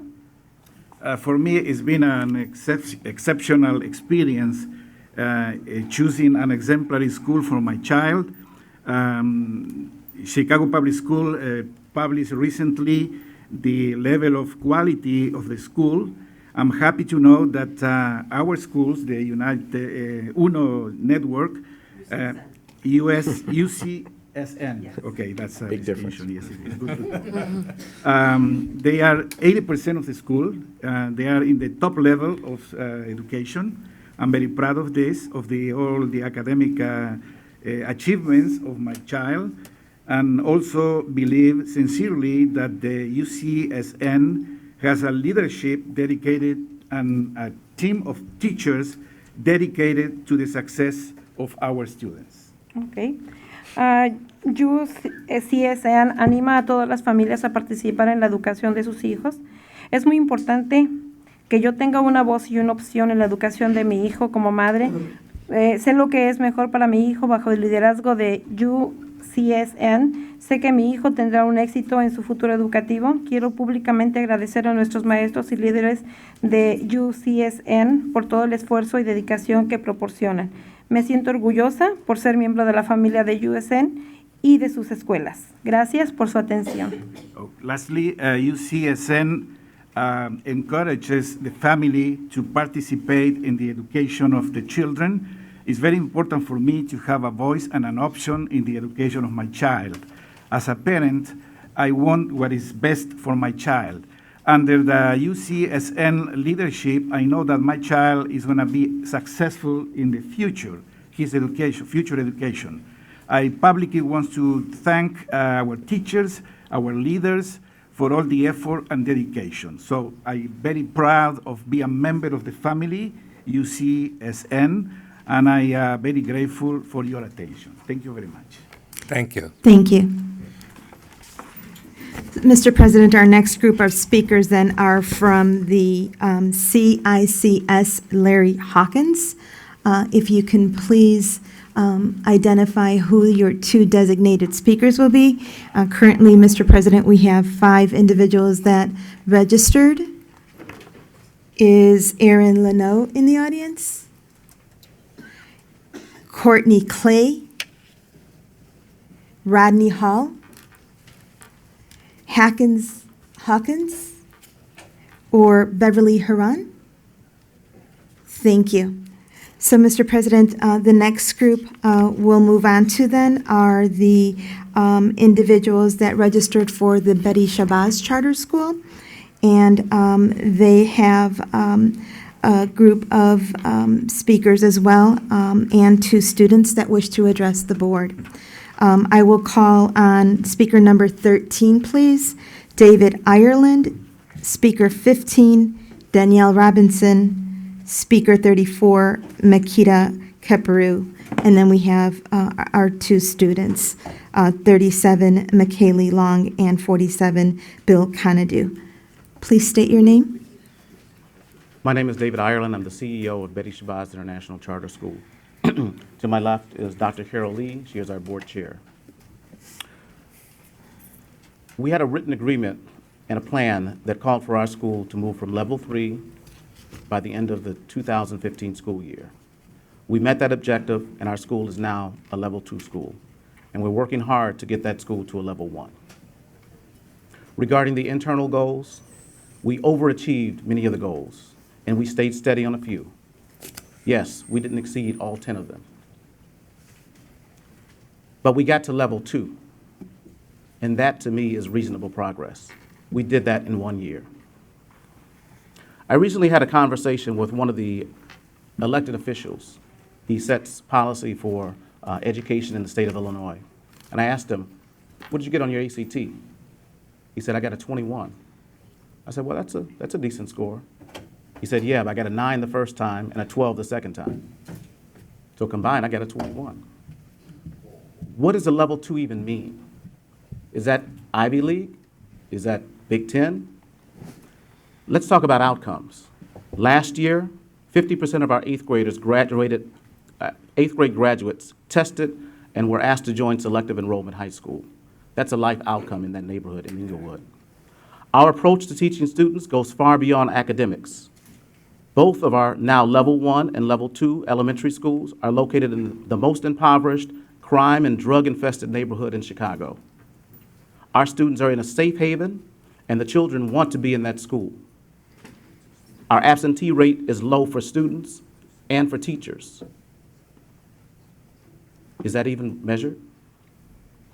CPS, by its own matrix, said that our school is well organized, not slightly organized, not partially organized, well organized. Can you guarantee that you're going to send our children to a well organized school?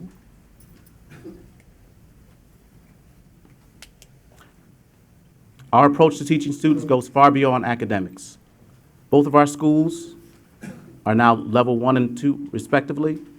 And to disrupt and jerk these children from one school to another, and you know that you already have a list for December of the schools that are in that same area that are potentially closures.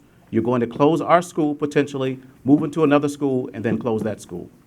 It's disruptive to an already unstable community. Thank you, Mr. Ireland. I ask you to vote not to close Betty Shabazz Sizemore Academy. Thank you. Our next speaker, please. Please state your name. My name is Makita Keperu, Chief Instructional Officer for Shabazz School. I would like to first say that I heard 2 things here that stood out for me. from CEO Claypool. The idea of fulfill a promise and to recognize inequity. If there is a question of whether or not we had an agreement, we have in writing that the goal was not to be level 3. We reached that goal. Not only did we have that in writing that was the goal, but we also had that communicated in an email when our remediation plan was met. We were told that another reason why we were not being, that we were up for revocation is that we did not submit appropriate documentation of our execution of our plan. However, we met with CPS multiple times, and each time we were told that the process is going well, you're doing a good job implementing this plan, but remember, at the end of the day, you must not be level 3. We were told that repeatedly. In addition, there's an issue of not making reasonable progress. We're not arguing that that is the law. We agree, and we believe that we did make reasonable progress as was defined by CPS for us. We were told that reasonable progress was moving from level 3 to level 2.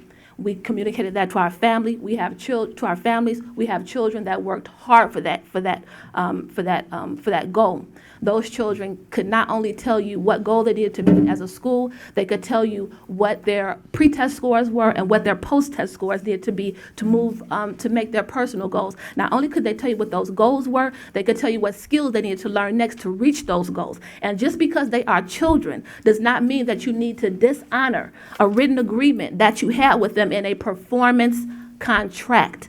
And then if we're going to talk about that we didn't meet the internal goals, Ms. Jackson likened the remediation plan to the school improvement plan. And in that school improvement plan, which has almost the exact same template, there are internal metrics. No school is held to meeting every single internal metric. There is an overall score. And actually, there are 12 metrics. And of those 12 metrics, we made reasonable progress in 8 of them. We held steady in 2, and we didn't make it in 2. And as Ms. Jackson pointed out, our weakness, our gap was in mathematics, and that mathematics score was changed by CPS to address an internal problem with the type of test that the schools were allowed to take and the time that they were allowed to take it. So our children had their scores that they earned changed, which changed our level. So we should never have been a level 3 school in the first place. If you look at the scores as they actually come out of NWEA, Thank you. we're in the 99th percentile, 80th percentile, and higher for growth.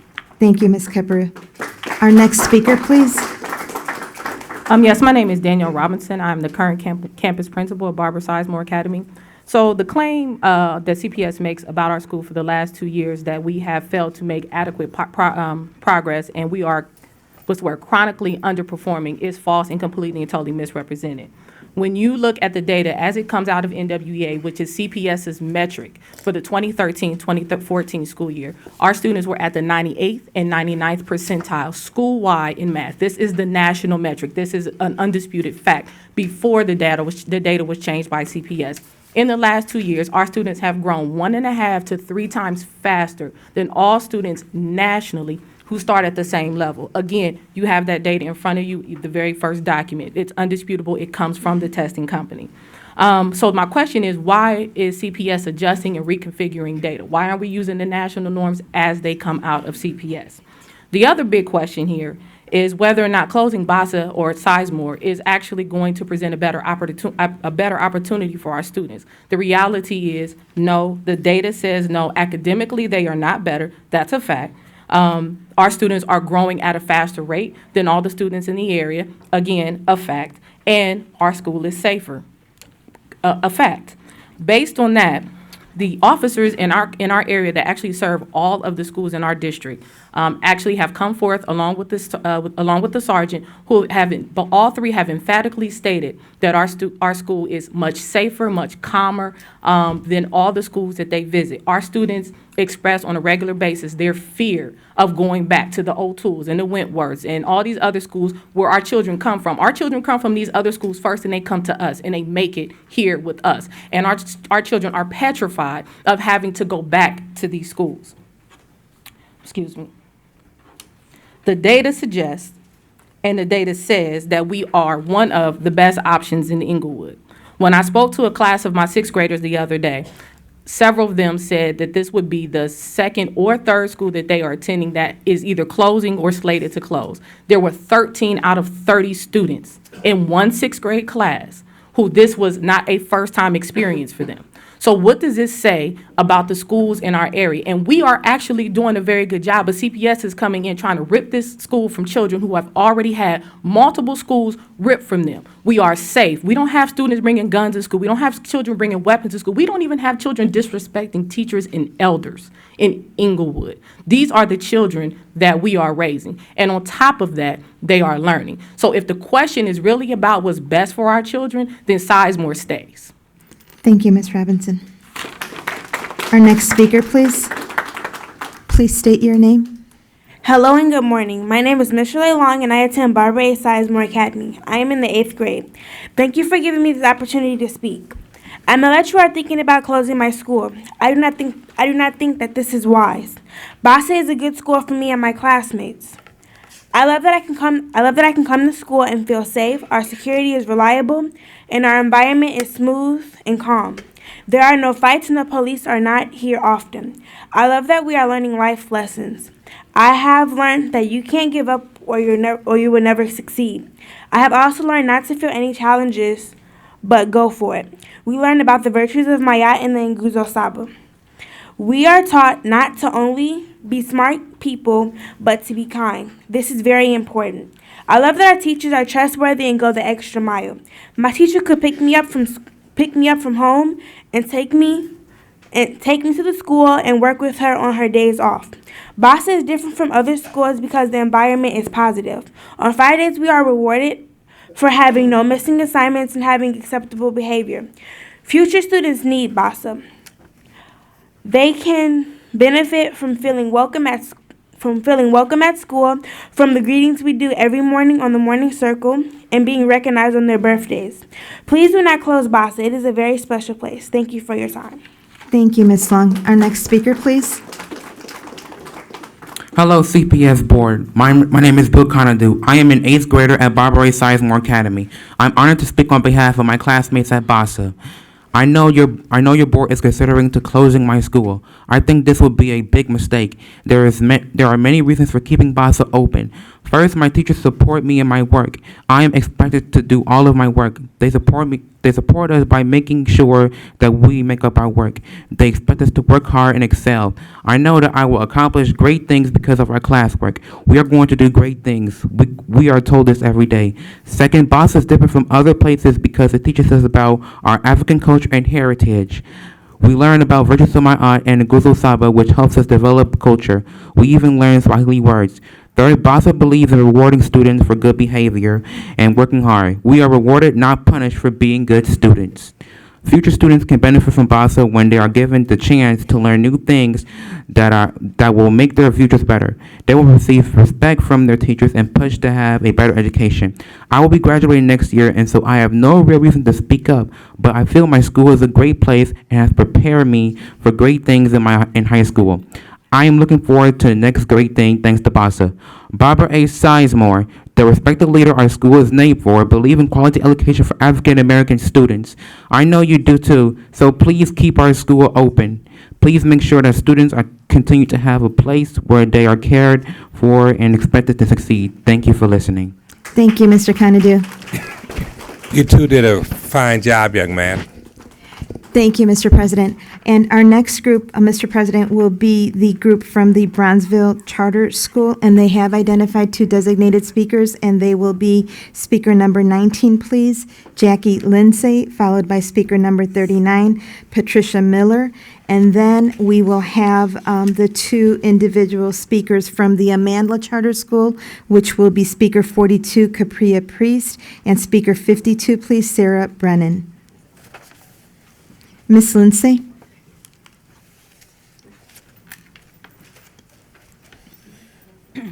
Good morning. My name is Essie Porsche. I'm going to take Ms. Lindsay's place.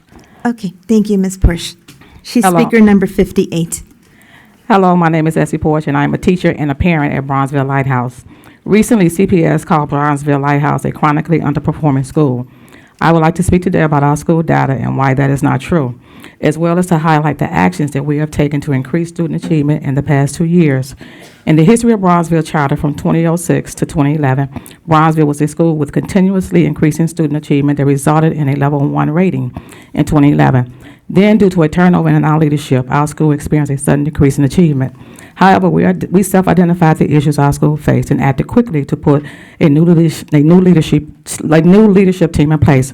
After analyzing student data, we designed professional development for the staff around increasing rigor in instruction, increasing student engagement, and differentiation for all students. Those changes led to students in 6th through 8th grade meeting or exceeding their growth goals in both math and reading. This past year, according to NWEA data, and outperforming the national average for growth last year, as cited on the SQRP report. Based on these gains, we took action to capitalize and build upon the progress we have already seen in the following ways.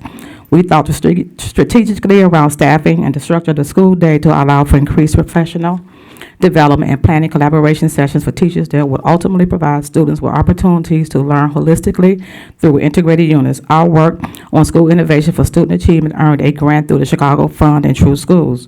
We invested in a new curriculum with a proven track record of improving student achievement through a strong alignment to the Common Core that allows students to engage in integrated modules and peer-to-peer discussion. And we increased the amount of instructional coaching and built capacity in our teacher leaderships to act as mentors.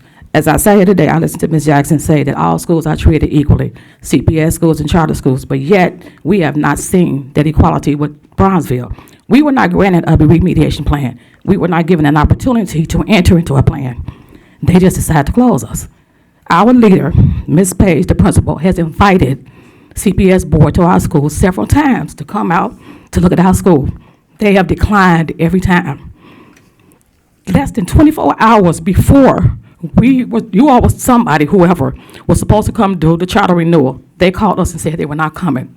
How is that equality? How is that fair?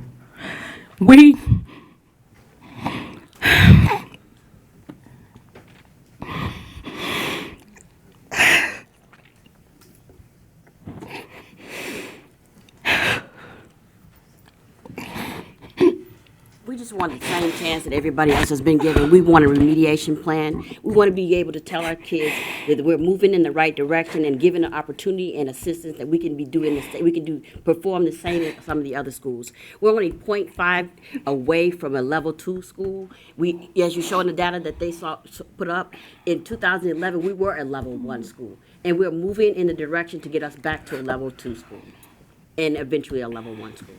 I apologize for my breakdown, but this is emotional for me because I am a mother of 3 children, and my 3 children went through CPS, but I am also the parent to 473 students that attend Bronzeville.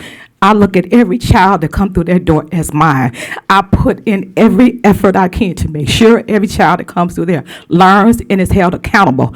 This is not just a job to me. This is my passion. This is something that I take seriously. I work with diverse learners, and we have one of the strongest diverse learning team in Chicago. In any school, I guarantee we can probably outperform any other school when it comes to our diverse learners. But it's not just that group of kids that I focus on. I focus on every child in this school. Every child. It hurts. It hurts, and we have tried, and we are doing everything we can. All we're asking you all for is a chance. Give us that chance, and if we do not live up to it, and you close us, then there's nothing we can do about that. We have to accept that and walk away, but at least give us a fighting chance. That's something you all have not done with us. You all have just decided you're going to close us. Ms. Jackson says equality. Where is it? Because we have not been treated equally. Even right here today, we were cut down to 2 speakers, while other schools were allowed to have 3, 4, 5 people come up here and speak. They told us only 2 of us could speak. There were 3 of us slated to speak, but they cut us down to 2. Again, where is the justice? Where is the equality? All we're asking for is the same treatment that you're giving everybody else. That's all.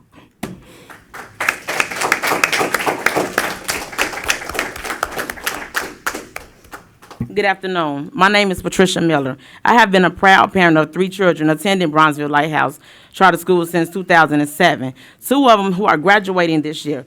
All 3 of my children have needed something different, and Bronzeville Lighthouse has always been there to provide the attention, support, customized education of each of my children. My high performance was challenged to reach even higher. My son, who struggled with behavior and academic, received interventions and extra support. During these past 8 years, I have seen many changes at the school and have always remained confident in the charter schools board and the school's leadership. But I have never been as confident as I am now. In 2014, Lighthouse hired a new principal, Ms. Page, a woman who served 6 years as a founding principal of successful charter schools here in the city of Chicago. She has proven to be effective and inspirational leader who has connected with each student and our families here at the charter school community. She has made changes that have been reflected in the last year's data and soon in this year's data as well. Back in 2011, where our school was up for renewal, CPS thoroughly reviewed our school renewal application. It also conducted site visits and speak with members of our school community. And in fact, the district was already in the process of reviewing our renewal application this time around, and they had scheduled site visits to our school. Unfortunately, on October 28, 2015, 5 days prior to our renewal site visit, the board passed a policy that put us on academic warning list. On November 2nd, less than 24 hours before the site visit was to occur, CPS canceled the visit and told us the school will not be renewed. The school has been denied the due process that CPS agreed to give us according to the charter contract. Those of us in the charter school community cannot understand this. Why doesn't the board care about the positive things that are happening at the school? Why won't the board look at this year's data before it made a decision to not renew our charter? Why would the board vote to take away the best educational option my child has in this neighborhood without even stepping a foot inside our school? Why haven't we been given a remediation plan? We do not understand how a contract can say you will review our school performance in every year of the contract, but then you decide to go back on this and just look at 4 years of performance. How can you explain this? I don't know how to explain this to my child. I urge you to postpone the vote on the renewal of our charter school until you have followed the contract and properly evaluated our charter school and our renewal application. Thank you. Thank you, Ms. Miller. And Mr. President, if I may call the next speaker for the Brownsville Charter Group, please, Ms. Jackie Lindsay.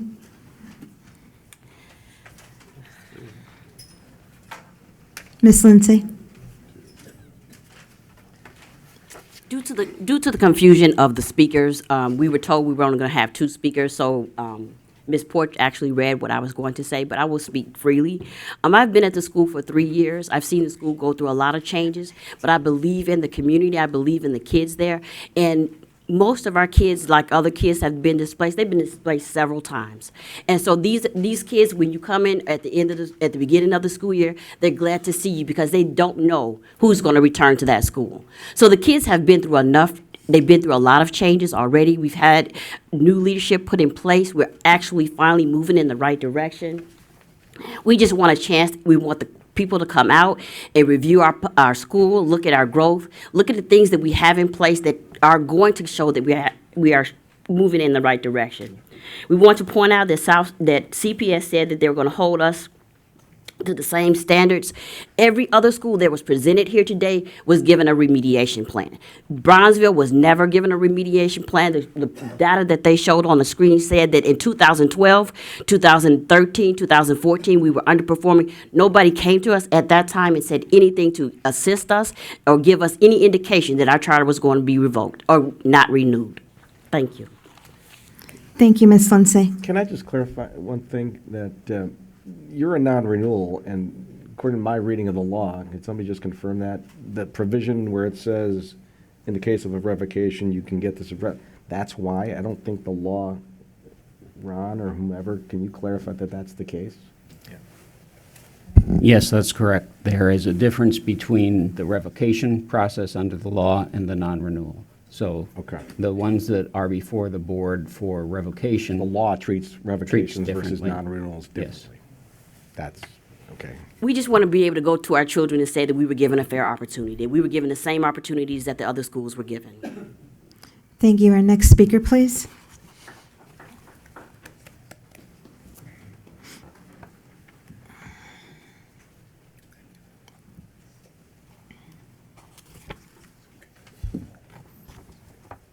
Ms. Priest, please state your name.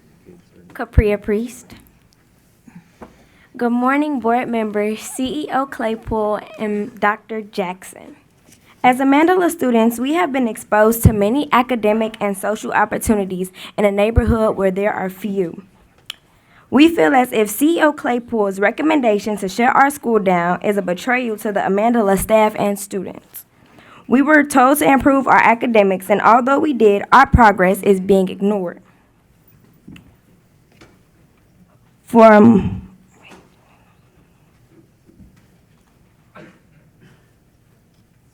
After many hard years of hard work, CPS has gave us only 2 weeks notice that our school might be shutting down. Mixed signals sent a poor and stocky and mature message to both the students of Amandala Charter School and the staff. As an outcome of CEO Claypool's recommendation and potential outcome of our school, the students of Amandala may be forced to join a new school in unfamiliar and unstable settings. Many high schools will not be too accepting rising juniors and seniors. This undermines all of the hard work I and several other students have put in to build relationships and improve academically with the fantastic staff and students of Amandala Charter School. Before you make your decision, please also keep in mind the outstanding ability of our new CEO, Ms. Kermis. We are counting on you to make the right decision and keep our school open. But no matter what you do today, please know that Amandala has already taught me many important things, among them perseverance, which is one of our core values. So even if you vote to send me to the worst school for my senior year, because of Amandala, I will go to college. And because of Amandala, I will be successful. And because of Amandala, I will persevere. Today, I ask you to vote to keep my school open. I hope that you will make the right decision so that other children from my community will be able to have the same opportunity that I have had at Amandala. Help us keep our school open. Help us to have more than one graduating senior class. We need your vote to have better futures for the kids of Inglewood. Thank you, Ms. Priest. Our next speaker, please. Good afternoon, members of the board. My name is Sarah Brennan, and I am one of the teachers who founded Amandala Charter School. We started Amandala because after years of teaching in Inglewood, we realized the desperate need for quality schools. Since its inception, Amandala has emphasized both inclusion and quality, and has succeeded at both. This year marks our first year in full grow-out, and we are poised to send our first class of seniors to college. There is a presumption that if the CEO's office is recommending the revocation of a charter, then the school in question must be a very bad school, but that is not true of Amandala. We firmly believe that when considered carefully and with all of the evidence, it is clear that closing Amandala is a mistake. I have shared a handout with each of you that supports the claims I am about to make. 1, Amandala outperforms comparison schools in the neighborhood. Simply put, our students do not have a better option in our community. 2, the process by which we were placed on the revocation list was rushed and it was reckless. Less than a year ago, the district communicated in writing that if Amandala scored higher than a level 3 in school year 2015, we would exit the revocation process. We did this, and the district is not abiding by that promise. In addition, we did implement our remediation plan. That is a fact. 3, our parents and students have made a deliberate decision to be part of the Amandala team and family. Last Friday, more than 150 students, parents, and staff members demonstrated the strength of their conviction by walking 8.5 miles from Inglewood to your offices to deliver over 100 letters of support. Their commitment is clear. Should you vote to revoke our charter, your lives do not change. But the lives of 330 students will, and the change will be devastating. If you choose to close Amandala, you're voting to send children to a lower performing school or a school outside of their community. You're also telling families that you know better than they do where they should send their children. I know you take your role very seriously, so please consider this recommendation carefully and after only a thorough analysis of all of the facts. I'm asking this on behalf of our students and families. They deserve at least that. Thank you for listening. Thank you, Ms. Brennan. Thank you. And our next speaker then, Mr. President, will be a designated speaker from Walter Payton.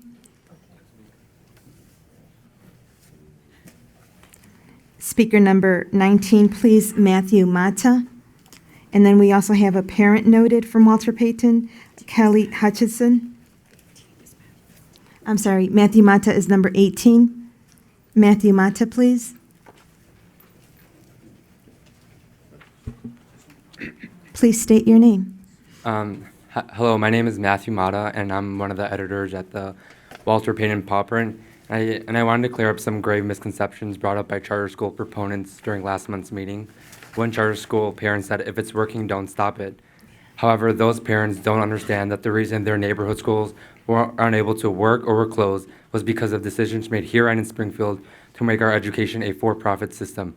Decisions by officials that slashed funding to traditional schools to strengthen and glorify these charter schools. Glorification that should be focused on schools that have been proven to be beneficial not only to students and parents, but to the community.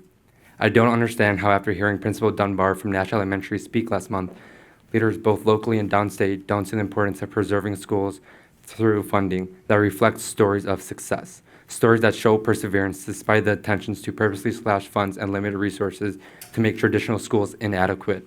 I came here today to beg, to plead, and to view this issue more holistically than charter school proponents, to say don't slash funding, don't cut our teachers, but instead make the same resources and funds available to traditional district-run schools. So in closing, I wanted to read off a pledge about civic responsibility my sixth grade teacher had my class take. A pledge that I believe should be taken by the board, the mayor, and our governor to demonstrate that the jobs and education of teachers and students are truly valued. We will never bring disgrace on this our city by an act of dishonesty or cowardice. We will fight for the ideals and sacred things of the city both alone and with many. We will revere and obey the city's laws and will do our best to incite a like reverence and respect in those above us who are prone to annul them or set them at naught. Thus in all these ways we will transmit the city, not only not less, but greater and more beautiful than it was transmitted to us. Thank you. Thank you, Mr. Mata.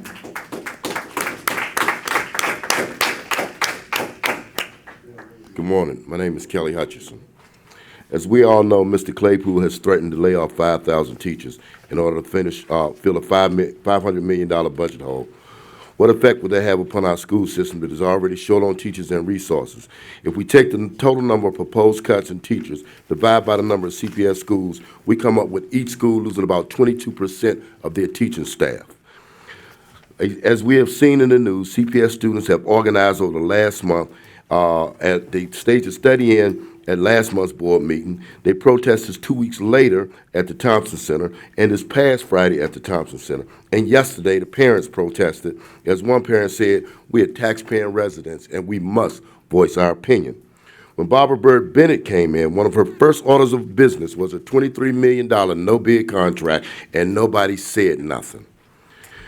Then $30 million for new offices.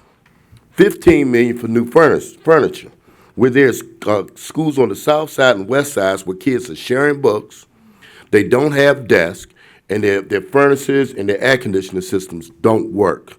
You can't keep pointing the finger to Springfield, as the young man said from Whitney Young.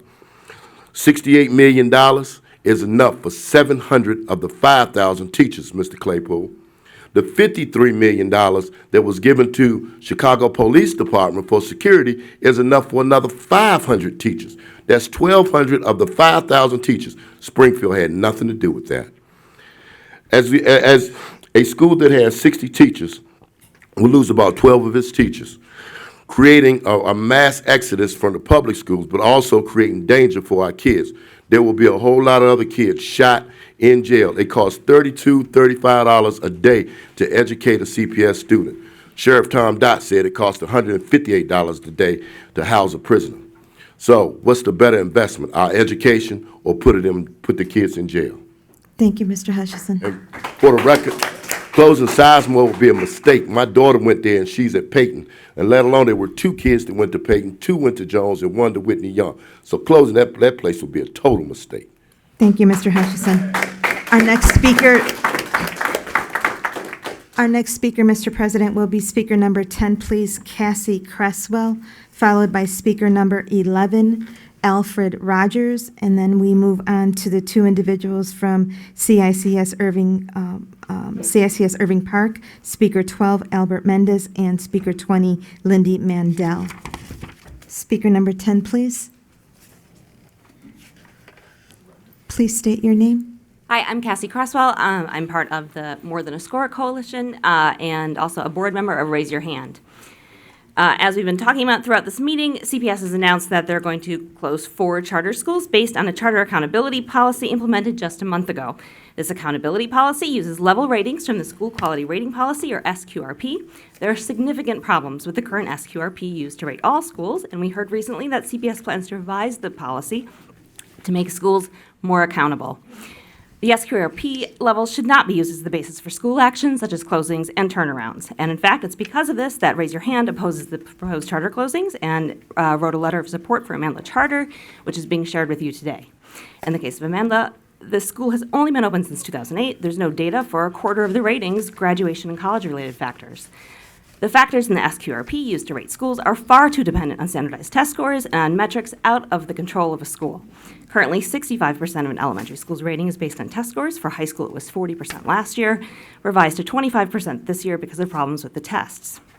A school's arts, sciences, civics, and extracurricular programs have no role in the rating. There are no qualitative criteria in the rating, and a school can be rated without anyone ever setting foot in the building. Worse yet, the ratings are used as the basis for punitive measures, not determining what resources and support a school needs to improve.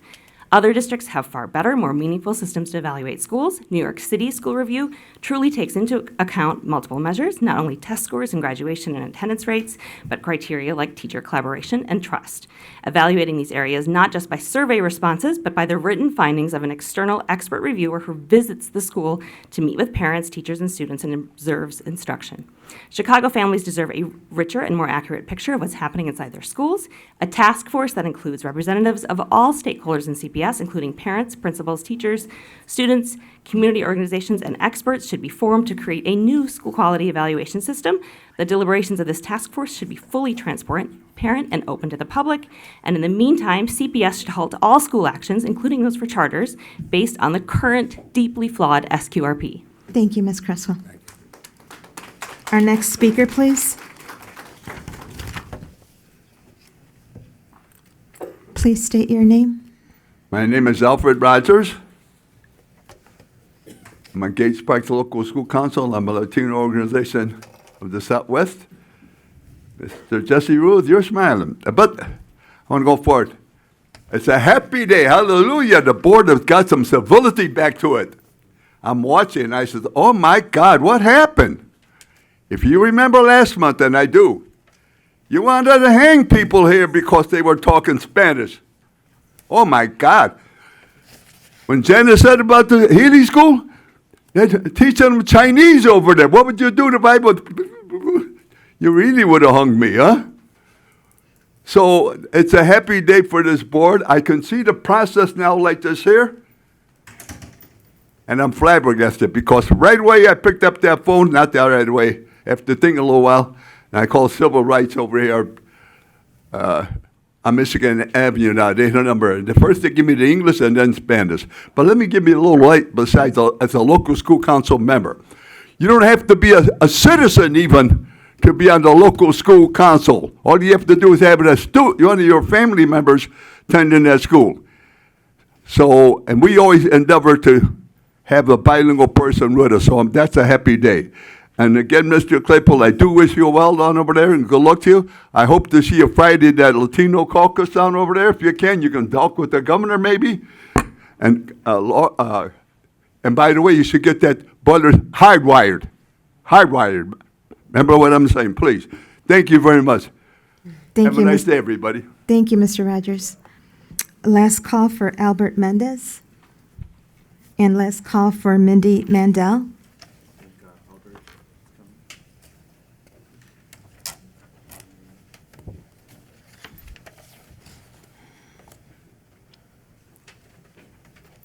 Please state your name. Albert Mendez. Just for your own sake, Ms. Mandel will not be able to join. Thank you. I appreciate that. All right. Ladies and gentlemen of the board, please accept my thanks for the opportunity to speak today and voice my position on the proposal brought forth by Alderman Sawyer and endorsed by an additional 41 council members to initiate a moratorium on charter schools. I am a charter school parent, And I would ask the distinguished members of this board not to be swayed by this proposal, but consider the consequences and the repercussions that such a proposal could have on the available opportunities and the future of our children. I have 3 children in charter schools today. I have a freshman, I have a 7th grader, and I have a 3rd grader. They attend CICS Northtown Academy and they attend CICS Irving Park campuses. We face the same challenges with the same demographics, but we believe in delivering results regardless of those challenges. July 2012, it was reported that for the 2nd consecutive year, CICS Irving Park had received the highest overall ISAT scores among the city's 56 charter schools. 9 out of 10 students met or exceeded grade level expectations. Based on CPS's own current rating system, both schools have achieved and currently stand at level 1 status. This is a rating based on CPS's own verbiage that is reserved for the best performing schools that can compete nationally, that can share best practices and be modeled by others. Our rigor is uncompromised. We're intentional about succeeding. We're intentional about preparing our children for college. We're in no uncertain terms a part of the solution, and we're eager to see the success story continue. Let's not punish parents or their children by hindering, limiting, or eliminating an already limited field of choices when we have displayed time and again that quality schools like CICS, IP, and Northtown Academy are viable, proven solutions to the challenges that we all face. Thank you, ladies and gentlemen. Thank you, Mr. Mendez. Our next speakers, Mr. President, will be speakers number 22, please, Deborah Haas, followed by speaker number 23, Kevin Wallace. We then have speaker 24, Timothy McCaffrey, and speaker 26, Mary Hughes. Please state your name. I'm Deb Haas, and I'm a CPS parent and a member of Raise Your Hands board. And I'm going to add a little something to the beginning of my remarks and then talk fast, because I was part of a neighborhood group that fought the school closings in 12 and 13, and it was a bad process that Barbara Byrd Bennett was allowed to push through when she was new and get a little pass for from Springfield to start late and move fast on. It was flawed. And this process, it feels to me, is equally flawed, and I think that you should bide these people's perspective and take a little time and caution and analysis before you move ahead. Raise Your Hand was formed in 2010 around the issues of budget cuts and chronic underfunding of our schools. The district was threatening to increase class size to 36 and to cut all kinds of programs and services. To stave off cuts, CPS and the state agreed on a pension holiday at that time. Parents then celebrated that schools would not see draconian cuts. Little did we know that we would be here in the same situation 5.5 years later. No revenue from Springfield, no sustainable solutions from the state or city. 4 years of privatization and charter expansion without a plan to fund existing schools. CPS continues to place the full blame on Springfield with the same kinds of threats we faced 5 years ago. We don't want to stand at another press conference celebrating a Springfield answer that does not involve sustainable solutions.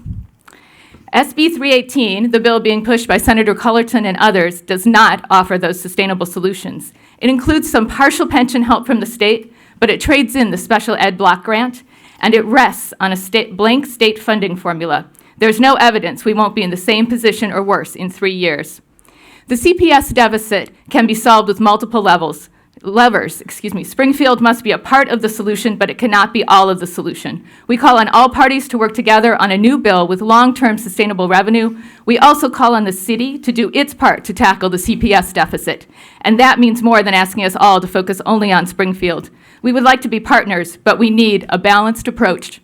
We need your trust, a word that has been used many times here today. Thank you, not Ms. just Hess. your talking points. Thank you very much.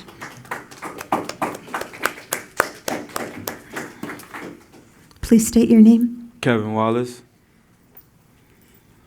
Okay, I start. Good morning, board members. My name is Kevin Wallace. I'm here to give you all an update on Howe School of Excellence. I'm a proud parent of 7 children that attends there. I'm also an alumnus. I attended there when I was growing up as well. I'm the vice chair of the PAC there. Take care of the parent situations and problems there. I'm here today because I want to let you guys know that we moved from a level 2 to a level 1 this year. Our year-to-date attendance is 97%. We are AUSL school as well. Our athletics have won 5 of the last 7 championships in the AUSL network. We have also 97% of our students in kindergarten is reading above grade level during the 2014 and 15 school year. And also we have a strong pack in LSC participation from parents. And we also have 90% of our graduates are now enrolling in level 1 and level 2 high schools. And this year, our goal for this year is to maintain a level 1 status with focus on attendance, reading, and math. Our attendance goal is 97%, as I said, and for grades 3rd through 8th, we have a reading percentile of 65%, and math is at 75%. And our students also have, through pre-K through 2nd, we have 100%. It's great, y'all. I'm sorry, but it's 100%. They all above grade level in reading by using the BAS assessment, so they all above grade level. And I want to say to the board, thank you for your support and everything you're doing for the school, and that's it. Thank you, Mr. Wallace. Our next speaker, please. Please state your name. Good afternoon. My name is Tim McCaffrey, and I am the chair of the local school council of the Decatur Classical School. Decatur is a high-performing K-6 elementary school on the northwest side, and I also just want to mention our girls, despite we're a very small school, our girls just won the city cross-country championship, and our boys took 4th. We're very proud of them. They were able to do this despite significant facilities limitations that we have at Decatur. Our building is insufficient to provide the physical education and recess that's outlined in the CPS policy manual on days when the weather prohibits our kids from going outside. There's no dedicated space for our kids with IEPs to receive their services in private, and there's 1 adult toilet in the building.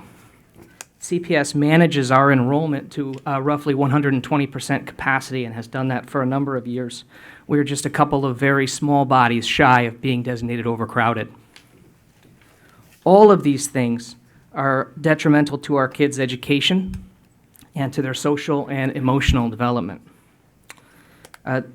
CPS has recently announced the closing of the Ogden IG program, the Lincoln Elementary IG program, and this board has approved the sales of Trumbull and Stewart. These all severely limit the options not only for our school, but for other kids, particularly kids on the north side. Options are dwindling. So I'm here to ask this board and CPS to help us expand on our current site. CPS has said that permanent facility expansion is appropriate when you have high-performing schools, space constraints over the long term, where space use such as a gym or cafeteria can only be provided by construction, and where there's money available.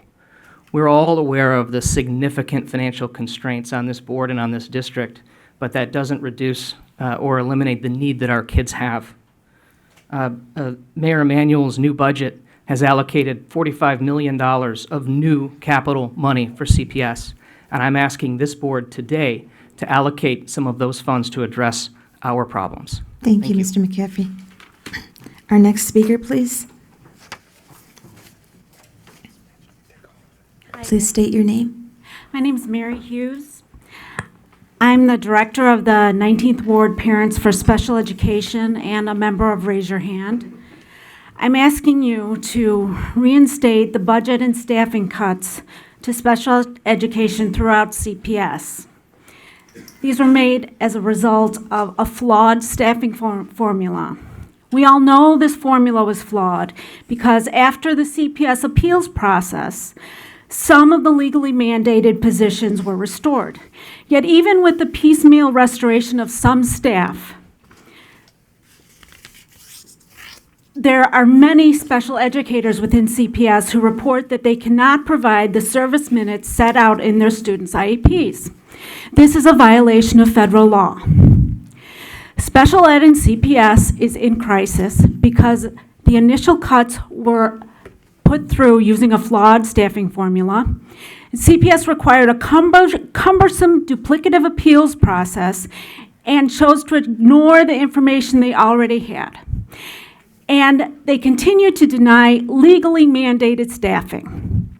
It's set up an environment where administrators and special ed staff are having to beg again and again and again for services that are spelled out in legally binding documents. Many of the appeals were initiated by pressure from well-informed parents. What about schools that did not submit appeals? The formula was flawed. It cannot go forward. These short-term sweeping sped cuts will open CPS up to increased costs in the form of legal fees, possible federal fines for failure to meet MOE requirements, and more importantly, long-term societal costs as our children fail to gain independence. Please invest in our children with special needs now to give them the best chance for a successful and independent life in the future. Thank you, Ms. Hughes. Thank you. Mr. President, I'd just like to note that the individuals identified on the speakers list from the Chicago Student Union are not in attendance. That was Speaker 27, Gloria Olipado, and Karen Diaz de Leon. I'll continue with the speakers as Speaker 28, please. Cynthia Woods. And Speaker 29, Arnold Steiber, followed by Speaker 31, Araceli Escobedo, and then Speaker 32, Vanessa Garcia, please. Please state your name. Good afternoon. I'm Cynthia Woods with the Illinois Association of School Boards, and I'm here today for a couple reasons. First, I wanted you to see a face to the organization and make a formal greeting to new board members and new staff. And then I wanted to thank you for your ongoing collaboration with us for our Chicago school tours, which take place every year at our conference, our annual conference, which happens to be this Friday. So I know that Kara Krantz had given all of you a brochure that tells you what schools we're visiting and a little bit about the tour. We are incredibly proud of the fact that this is the 44th year of this collaboration. And we have people that come from all over the state to go and visit these schools. I also would be remiss if I didn't call out Jesse, because Jesse Ruiz has served as both a board of directors on one of the board of directors on our association, as well as on CPS. And so he's become what I call our supportive bridge. He has allowed this to go on and work well and expand every year.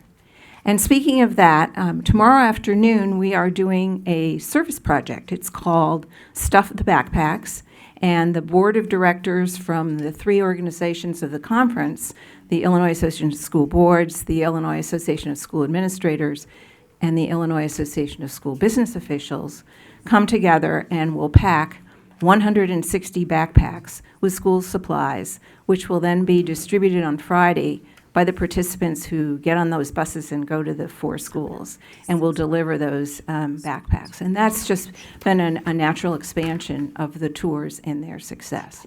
And by the way, just as an aside, we toured Healy a few years ago, and they asked to go back, and we went back. So that school we can verify for all its accolades. So I really just want to say thank you again for this wonderful opportunity that's provided for Illinois educational leaders throughout the state who come here for this conference to see what is successful in Chicago public schools. But I cannot leave the podium without calling out our wonderful team of Kara and Chibuzo, who have worked with us in IASB for the last 3 years. And so we have become a really what I call a well-oiled machine at this point in time. So thank you, and I look forward to seeing you soon. Thank you, Ms. Woods. Our next speaker, please.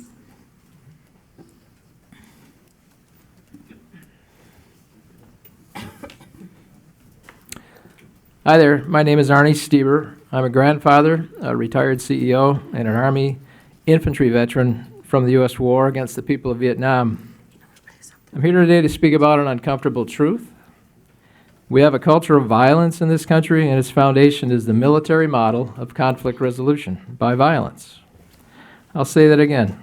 A culture of violence founded on the military model.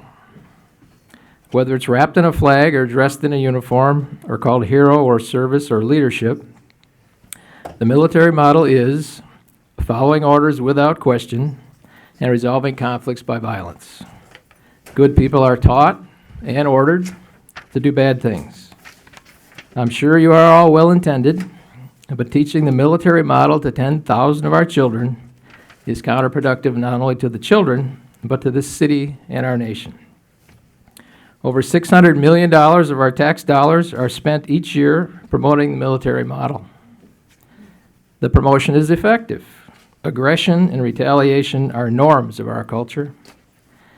And you, CPS, are feeding into this promotion by spending over $2 million for military training of our children.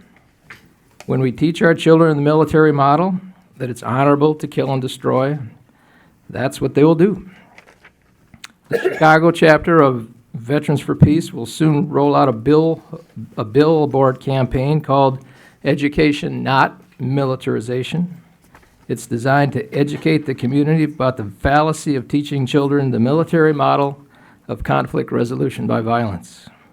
You can find out more at www.nomilitary.org. We must do better. Our youth are too valuable to waste on the military. Education, not militarization. Thank you. Thank you.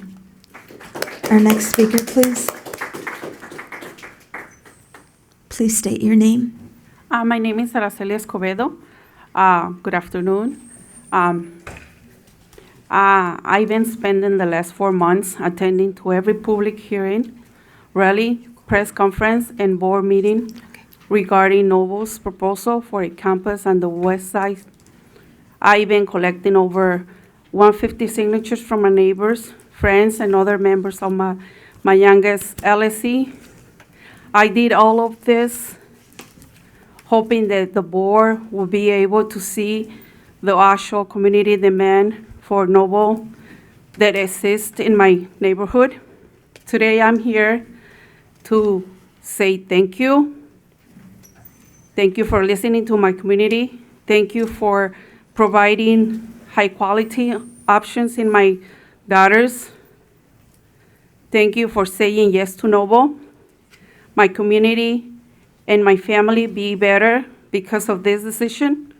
Our neighborhood is always asking for better resources, and now the nation's best charter school is coming. Thank you for approving this, and please keep supporting Novo because they have good education, good discipline that we need for our future. Thank you. Thank you, Ms. Escobedo. Our next speaker then, Vanessa Garcia. Last call. Moving on to the next speaker, please, Vivian Tran. Last call. The next speaker after Ms. Vivian Tran will then be speaker number 38, please, Robert Atkinson, followed by speaker 41, Trinidad Flores, and then we have speaker 44, Ruth Ontiveros. Please state your name. Good afternoon. My name is Vivian Tran, and I am an editor of the Lane Tech Warrior. Lane is a school made up of nearly 5,000 teachers, staff, and students that come from all over the city to form a large community. My teachers are some of the greatest people I know. My English teacher, Mr. Fine, is the most kind, selfless, nurturing person, and he is the most devoted teacher I've ever met. It is nearly impossible to fail his class. I've never received anything less than a passing score on my essays because I feel that I would disappoint him if I scored any lower. He's the type of teacher that students strive to do well for because he is truly an amazing person. Last month, he spent hours after school with me working on my college essays. He edited my essays, ensuring that they were all the best they could have been. Without his help, I would most likely be buried in college applications and essays right now, but I'm proud to say that all my applications are done, and I've already been accepted to 2 of my top schools and awaiting a response from 5 more. And it concerns me when I think that teachers like Mr. Fine will be cut from schools all throughout Chicago because teachers truly shape their students' success. Lane has an infamous quote that is told to students from the time they enter high school to graduation day. Wherever you go, whatever you do, remember the honor of Lane. The honor of Lane is not the academic or athletic achievements the students have made, just as the honor of any school does not solely reside on the students. The honor of being a student and being a part of the education system is having a lasting legacy to graduate and go on to succeed in whatever you choose to do. And none of us would know the honor of being a student if it weren't for our teachers. Students can't be told from the time they begin school to when they graduate that the gateway to success is through education, but then have their education hindered by the removal of teachers and staff. So I urge you to please search for other sources of revenue to help fund our teachers because school and students would be nothing without them. Thank you. Thank you, Ms. Tran. Our next speaker, please. I am Robert Antonson, here to remind you of the petition you received 1 month ago and you're supposed to act upon. Unlike what CPS Department of Transportation suggested, children do not have jetpacks. And GPS is universally recognized as being accurate, not CPS's system. As much as you sympathize with the ostrich or how deep the sand is, eventually you have to account for the board's tacit approval of a child being bullied by the educator, physically and mentally abused. All that because I told you about fraud at school level, about budget made specifically to facilitate fraud, siphoning funds from the top, about corruption and top-heavy organigram, useless departments worth tens of millions of dollars, redundant executive offices, nepotism. And what do? You blame the teachers. What school of management executives have they studied at? Donald Trump's, with huge numbers of teachers to be fired? The teachers are not the cause of the financial mess. The management is. Is it CPS, the banking industry of Wall Street, or a Madoff Ponzi scheme? Clean up the in-house and only then ask for more funds for the budget.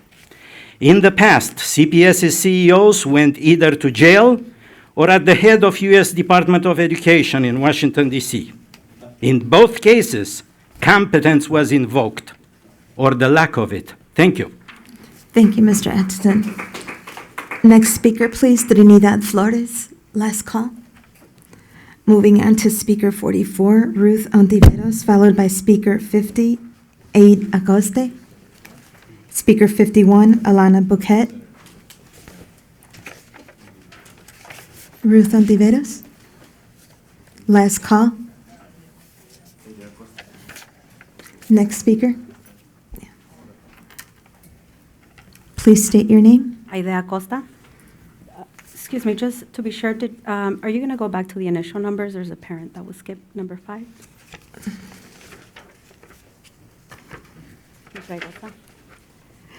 There was a designated speakers for that group. That was a UNO group. She's independent parent sitting back there. Thank you for that. Thank you. Please state your name. Aida Acosta. Good afternoon, board. My name is Aida Acosta. I work for the Noble Network as the Undocumented Student Support Specialist. We are committed to providing all students with the skills and resources to succeed in college and in life, regardless of their background. So today, I wanted to provide a brief update of our newest scholarship for our DACA recipients, that is, students that have the Deferred Action for Childhood Arrivals. The Pritzker Access Scholarship, funded by the Pritzker Tribal Family Foundation and the Pritzker Family Foundation, grants DACA recipients the tuition assistance of up to $12,000 per year.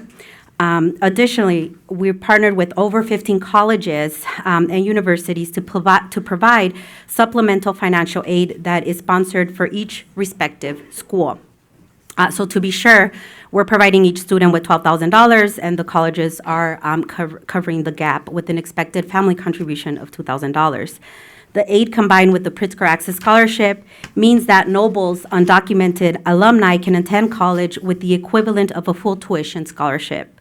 This is incredibly important considering that our undocumented students do not qualify for the traditional sources of government aid such as the Pell and MAP grants.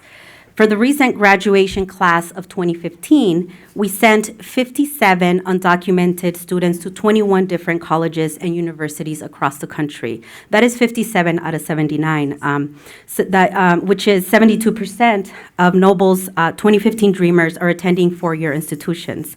Nationally, less than 10% of undocumented students go on to pursue higher education, and approximately 5% will eventually receive a bachelor's degree.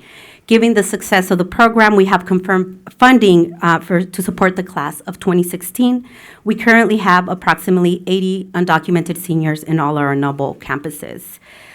Thank you for believing in the work Noble does and supporting access to a Noble education for more and more students across Chicago. The approval of Noble's first Southwest campus will allow us to serve over 1,000 new families with diverse backgrounds and needs, including undocumented students who may someday benefit from the program like this. Thank you. Thank you, Ms. Acosta. Last call for Alana Bouquet. Alana? Moving on to speaker 53, Nicole Jones, please. And then, Mr. President, if I may call then speaker number 5, Elut Raigosa. She will be the last speaker.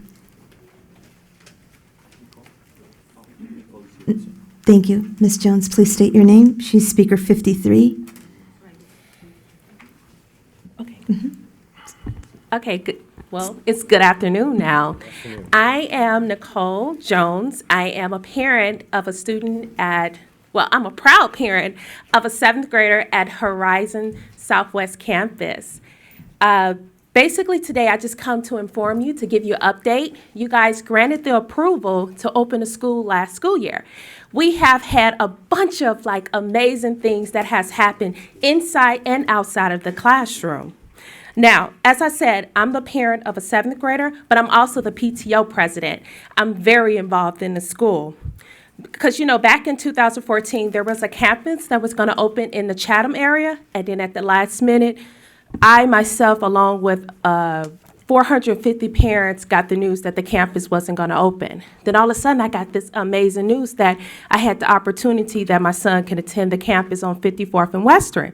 So, of course, I jumped on it because I believe in Horizon's philosophy of education. Southwest Campus, which is Horizon, located on 5401 Southwestern, provides a highly effective curriculum for the students. We have a bunch of dedicated staff, supportive parents, and some of the best scholarly students that Chicago has to offer. My son has excelled inside of the classroom. His NWEA scores if you look at it compared nationally, he has improved tremendously each year. There's growth. Horizon offers 30 different clubs, which includes chess or arts, dance, and students have the opportunity to join as many clubs that their time permits. We also offer tutoring, and we have 7 electives, which includes band. My son is also in the band. He plays the clarinet. He gets that type of training every day during 7th period. We also offer sports this year, so we're just happy. Today, I also have another parent here, Ms. Paola. She has 3 students in Horizon. We believe in Horizon, and we just wanted to come out today and thank you, Board Ms. Education. Thank you very much, Ms. Jones. Good afternoon, Board of Members. My name is Elur Raigosa, and I have addressed you all over the last 4 months and come today only to say thank you. Thank you for providing my community with access to a noble education. My daughter Jennifer wrote a letter asking to support this school back in July and today. She encouraged me to come and say thank you, not only on her behalf, but for all of her classmates and friends who wish to attend a Noble school.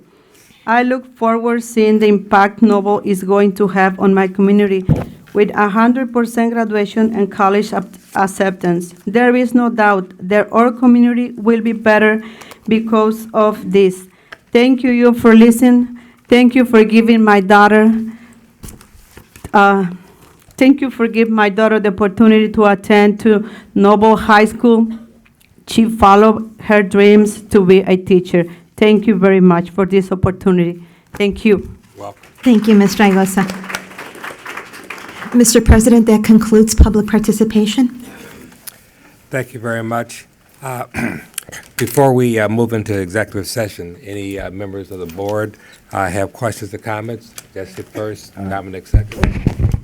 Two, one, if somebody on management could address some of the comments we heard regarding, I guess, their data versus our data with regard to the actions we're going to take on the charter schools. And then two, there was a report on NBC5, I don't know, last week or so that I happened to see about the safety record of some of our school bus providers. Can somebody comment on what recourse is happening, what recourses there will be there, or what's happening in response to that? I can take the first one. The one, I guess, discrepancy that I heard came from the Sizemore group that talked about the data comparisons or conversions. And I referenced that earlier in the presentation in that it's my understanding that the NWEA that they administered was normed against students within the state of Illinois, and that was converted to be normed against students nationally, which was actually the same case that happened in reading and math. And as the administration at the school pointed out, their reading scores, they've made exceptional gains. However, that didn't happen in math. So the shift in test scores happened in both reading and math, and it's noted and was stated earlier that they made the shift in reading. They made the expected gains in reading, however, not in math. And I don't know if John wants to go further on that. Members of the board, thank you. Dr. Jackson, just one quick thought. So as we approached this issue and found that there were some schools that had actually used the Illinois Standards normed test for NWEA, we pulled together a group of charter leaders. We had the opportunity to have our conversation with the SQRP steering committee. It's charged by the administration to oversee the SQRP. And this was the guidance that was given and the decision that was made. So ultimately, the concern would have been that had you gone with the Illinois Standards normed test, you would have actually had a lower bar at a starting place, which would have unduly given a growth opportunity. So if you start on an easy test and have that as a pretest, and then go with the next test, you could conceivably bias to the positive. So everything for the pretest, spring 13 was normed against the Common Core aligned NWEA test. Thanks. And since you're up there, congratulations and thank you for all the great service you've given our district. Congratulations begrudgingly to your wife for getting this great opportunity that's taken you away from us. Thank you so much. I'm very excited for her as a PhD in microbiology. We decided back in graduate school, sometimes we move for me, sometimes we move for her, and it's her turn. Very noble of you.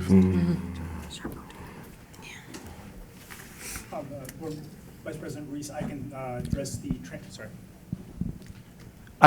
the transportation issues. So our formula or our methodology is to track on a quantitative basis all of our transportation companies. We have 20 vendors, and we have a very quantitative scoreboard that looks at things such as on-time accidents and any kind of incidents that attribute to each one of these buses and these companies. On a daily basis, we take a look at those metrics, and on a weekly basis, we look and see if there are any patterns. And of course, if they veer outside of what our norms are within the contract, we initiate, obviously, conversations, and in some cases, remediation and punishment, if you will. So although it does happen, we're very much aware, and we're on top of it to make sure that we get to the bottom of whatever incident occurs through a qualitative and a quantitative fashion. And that's embedded in our contracts, and do we have? Yes, it is embedded in our contracts. The ability to, up to revoking the contract or terminating the contract if they're not meeting? Yes, if they're not meeting the certain standards, and there's certain metrics they have to hit below, obviously, and then yes, then we have a method to get out of that contract. Great. Thanks. Board Member Jordan Turner. Yep, I had two questions, probably for Dr. Jackson to answer. It's connected to the first question around data. you answered it, but I'm wondering about moving ahead. Do we have some consistency and clarity so that we won't have to renorm in the future and have that as a challenge? Yes, I mean, I don't want to say it was a one-time deal, but when we shifted to SQRP and required charters to use that same accountability process, that was necessary to level set. At this time, all schools take the same assessment, so we wouldn't have to make those readjustments moving forward because we're all using the same accountability systems and tools. Got it. And my second question is, not only with my board hat on, but also with my parent hat on of a CPS student, I'm wondering what is the reasonable turnaround time if you are a school at a level 3 or level 2 to actually turn it around to a school that is considered a high quality option? Is it 1 year? Is it 3 years? Is it 4 years? What have we seen in terms of gains and turnarounds for other low performing schools in the district? I think it varies by school and by provider and obviously leadership. But what I will say is it's less a question of 1 year, 2 year, and about consistency. So there are times where you will see a turnaround that could happen in a year. It could happen over the course of a few years. But what we're really looking for is consistency over time. So that's why it's really important to go back 3 years, 5 years, and see if this is historic data or if this is a one-time deal. So I can't quote the exact research on school turnaround, but I would say from our vantage point, it's more about the consistency over time. Thank you. Yeah. Any other questions, board members? President Clark, I'd like to make a remark. Please. First off, I would like to compliment all of the students and ESL speakers that spoke today. They were very eloquent and well-spoken, so it's not an easy task, and I compliment you for that. And second of all, I would like to touch base with, I believe it was speaker number 2, Charles, and his group that was with him, mostly because of he presented numerous proposals, and I would like to touch base with him and come back with some findings. Thank you very much, Cynthia. Seeing no other questions, I'd like to move into executive session. So, Board Member Jordan, do you have a motion? I move for the passage of motion 15-1118 MO1 and the commencement of a closed session to consider the subjects specified in the motion. I second the motion. Thank you. Thank you. Mr. President, I'll proceed with a roll call. Member Furlong. Yes. Member Jordan Turner. Aye. Vice President Reese. Yes. Member Ward. Yes. Father Garanzini. Yes. President Clark. Yes. 6 ayes, 0 nays.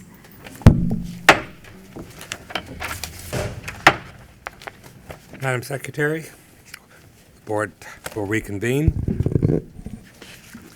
Thank you, Mr. President. I will start with items from closed session, and I will begin with settlements. These items do require a vote.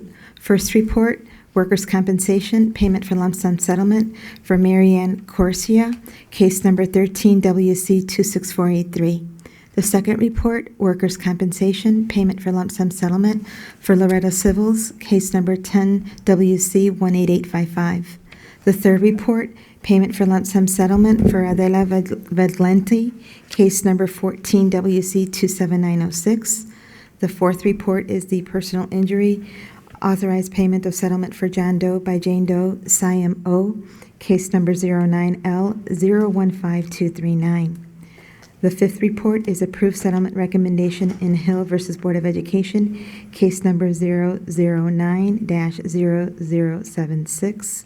And the sixth report, approved payment of back pay and other remuneration to teacher Sharon Kimball. And I would like to note for the record that this report also adopts an opinion and order under separate cover. The seventh report is approved settlement recommendation in United States versus Board of Education, case number 14C10285. Mr. President, these items do require a vote. Is there a motion? So moved. Is there a second? Second. Second. Thank you. I'll proceed with a roll call. Member Furlong. Yes. Member Jordan Turner. Aye. Vice President Reese. Yes. Member Ward. Yes. Father Garanzini. Yes. President Clark. Yes. 6 ayes, 0 nays. I will continue with a warning resolution from the Chief Executive Officer. This item does require a vote, and it is for Laura Caravello, tenured teacher, John Whittier Elementary School. Mr. President, this item does require a vote. If there are no objections from my fellow board members, please apply the last favorable roll call vote. Thank you, Mr. President. I will continue with items from the board. These items will require a vote, and they are, first report, resolution approving the Chief Executive Officer's recommendation to dismiss educational support personnel. The second report is the resolution approving the Chief Executive Officer's recommendation to dismiss a probationary appointed teacher. And for the record, I would like to note that on November 13th, 2015, the board members and the office of the board received the CEO's recommendation to dismiss a probationary appointed teacher pursuant to Board Rule 4-7B2B and 105 ILCS 5/34-84. His recommendation included the name of the teacher affected and the reason, and he also noted that the teacher affected will be notified of their dismissal after adoption of the resolution. And Mr. President, these items do require a vote. If there are no objections from my fellow board members, please apply the last favorable roll call vote. Thank you, Mr. President, and I believe Vice President Reese has a motion, please. Yes, I move that the board adopt the minutes of the closed session meeting of October 28th, 2015, pursuant to Section 2.06 of the Open Meetings Act. Board members reviewed these minutes and determined that the need for confidentiality continues to exist. Excuse me. Therefore, the minutes of the closed session meeting held on October 28th, 2015, shall be maintained as confidential and not available for public inspection at this time. Is there a second? I second the motion. Thank you. I'll proceed with a roll call. Member Furlong? Yes. Member Jordan Turner? Yes. Vice President Reese? Yes. Member Ward? Yes. Father Garanzini? Yes. President Clark? Yes. 6 ayes, 0 nays. And I believe that Board Member Ward has a motion, please.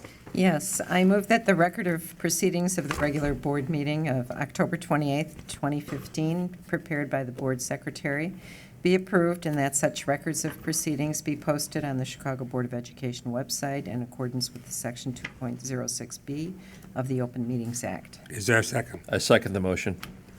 Thank you. I'll proceed with a roll call. Member Furlong? Yes. Member Jordan Turner? Yes. Vice President Reese? Yes. Member Ward? Yes. Father Garanzini? Yes. President Clark? Yes. 6 ayes, 0 nays. Mr. President, I will continue with a real estate item. This item does require a vote. Amend Board Report 15-1028 OP2, disposition of bids received for the sale of property located at 4525 North Kenmore Avenue for the former Stewart School site. Mr. President, this item does require a vote. Excuse me. If there are no objections from my fellow board members, please apply the last favorable roll call vote. Thank you, Mr. President. Mr. President, I will continue with items on the public agenda and only read the board report numbers since the titles and board reports appeared on the public agenda. And I would like to note that we will be taking separate votes, Mr. President, for the 3 charter recommendations shortly. I will begin with a resolution, Mr. President, and this item does require a vote. If there are no objections from my fellow board members, please apply the last favorable roll call vote. Thank you, Mr. President. I will continue with the communications on the public agenda. CO1 is the communication regarding the board meeting for December 16, 2015. This is to advise that the regular meeting of the Board of Education scheduled for Wednesday, December 16, 2015 will be held at the CPS Loop Office, 42 West Medicine Street, Garden Level Boardroom. The board meeting will begin at 10:30 a.m., and the public participation guidelines are available on cpsboe.org or by calling the board office at 773-553-1600. For the December 16, 2015 board meeting, advanced registration to speak and observe will be available beginning Monday, December 7th at 8 a.m. and will close on Friday, December 11th at 5 p.m. or until all slots are filled. You can advance register during the registration period by the following methods: online, by phone, or in person. And the public participation segment of the meeting will begin as indicated on the meeting agenda and proceed for no more than the 60 speakers for the 2 hours. CO2, Mr. President, is the communication regarding the reappointment of trustee to serve on the Public School Teachers Pension and Retirement Fund of Chicago for member Mark Furlong, and it reads, To the members of the Board of Education of the City of Chicago, I hereby reappoint Mark F. Furlong to serve as a trustee on the Public School Teachers Pension and Retirement Fund of Chicago. Mr. Furlong's term will commence November 2015 and expire November 2017. Mr. President, I will continue with additional items that do require a vote, and they are EX1, EX2, and OP1. And for the record, I would like to note an abstention for Vice President Reese on OP1. And Mr. President, these items do require a vote. If there are no objections from my fellow board members, please apply the last favorable roll call vote with a noted abstention. Thank you, Mr. President. I will now go back to the charter board reports that are on the public agenda to take the separate votes. The first report then would be EX3. This is for the Amandla Charter School, Mr. President, and this item does require a vote. You're going to do a roll call? Yes, sir. Please proceed with the roll call. Can we have a second, I'm please? sorry. Is there a motion? Thank you. So we have a motion in place, and we have a second. The vote then will be for Amandla, and I'll take a roll call. Member Furlong. Yes. Member Jordan Turner. Yes. Vice President Reese. Yes. Member Ward. Yes. Father Garanzini. Yes. President Clark. Yes. 6 ayes, 0 nays. That action is adopted. The next item, Mr. President, is for EX4. This is for the Betty Shabazz International Charter School. And Mr. President, this item does require a vote. May I have a motion? So moved. May I have a second? A second. I'll proceed with a roll call. Member Furlong. Yes. Member Jordan Turner. Yes. Vice President Reese. Yes. Member Ward. Yes. Father Garanzini. Yes. President Clark. Yes. 6 ayes, 0 nays. This action is adopted. And the next item, Mr. President, is EX5. This is for the Bronzeville Lighthouse Charter School. And Mr. President, this item does require a vote. May I have a motion? So moved. May I have a second? A second. I'll proceed with a roll call. Member Furlong. Yes. Member Jordan Turner. Yes. Vice President Reese. Yes. Member Ward. Yes. Father Garanzini. Yes. President Clark. Yes. 6 ayes, 0 nays, and this action is adopted. Mr. President, I will now continue with additional items that are on the public agenda that do require a vote, and they are PR 1, 2, PR 3, 4, and 5. And for the record, I would like to note an abstention for Vice President Reese on PR 5. Moving on to PR 6. For the record, I would like to note an abstention for Vice President Reese on PR 6. We then have PR 7, and for the record, I would like to note an abstention for Vice President Reese on PR 7. And on PR 8, for the record, I would like to note an abstention for Vice President Reese on PR 8. We then move on to PR 9, PR 10. For the record, Mr. President, I would like to note an abstention for Vice President Reese on PR 10. And on PR 11, for the record, I would like to note an abstention for Vice President Reese on PR 11. And Mr. President, these items do require a vote. If there are no objections from my fellow board members, please apply the last favorable roll call vote with noted abstentions. Thank you, Mr. President. I will continue with additional items on the public agenda that do not require a vote. That would be for EX6, EX7, and AR1. Mr. President, these items just need to be accepted by the board. Please mark received and filed. Thank you, Mr. President. There are no further items on the public agenda. Thank you. Is there a motion to adjourn? So moved. It's been moved and second. We are adjourned. Oh, I should call all in favor. Aye. Aye. Okay. Thank you. Mr. President?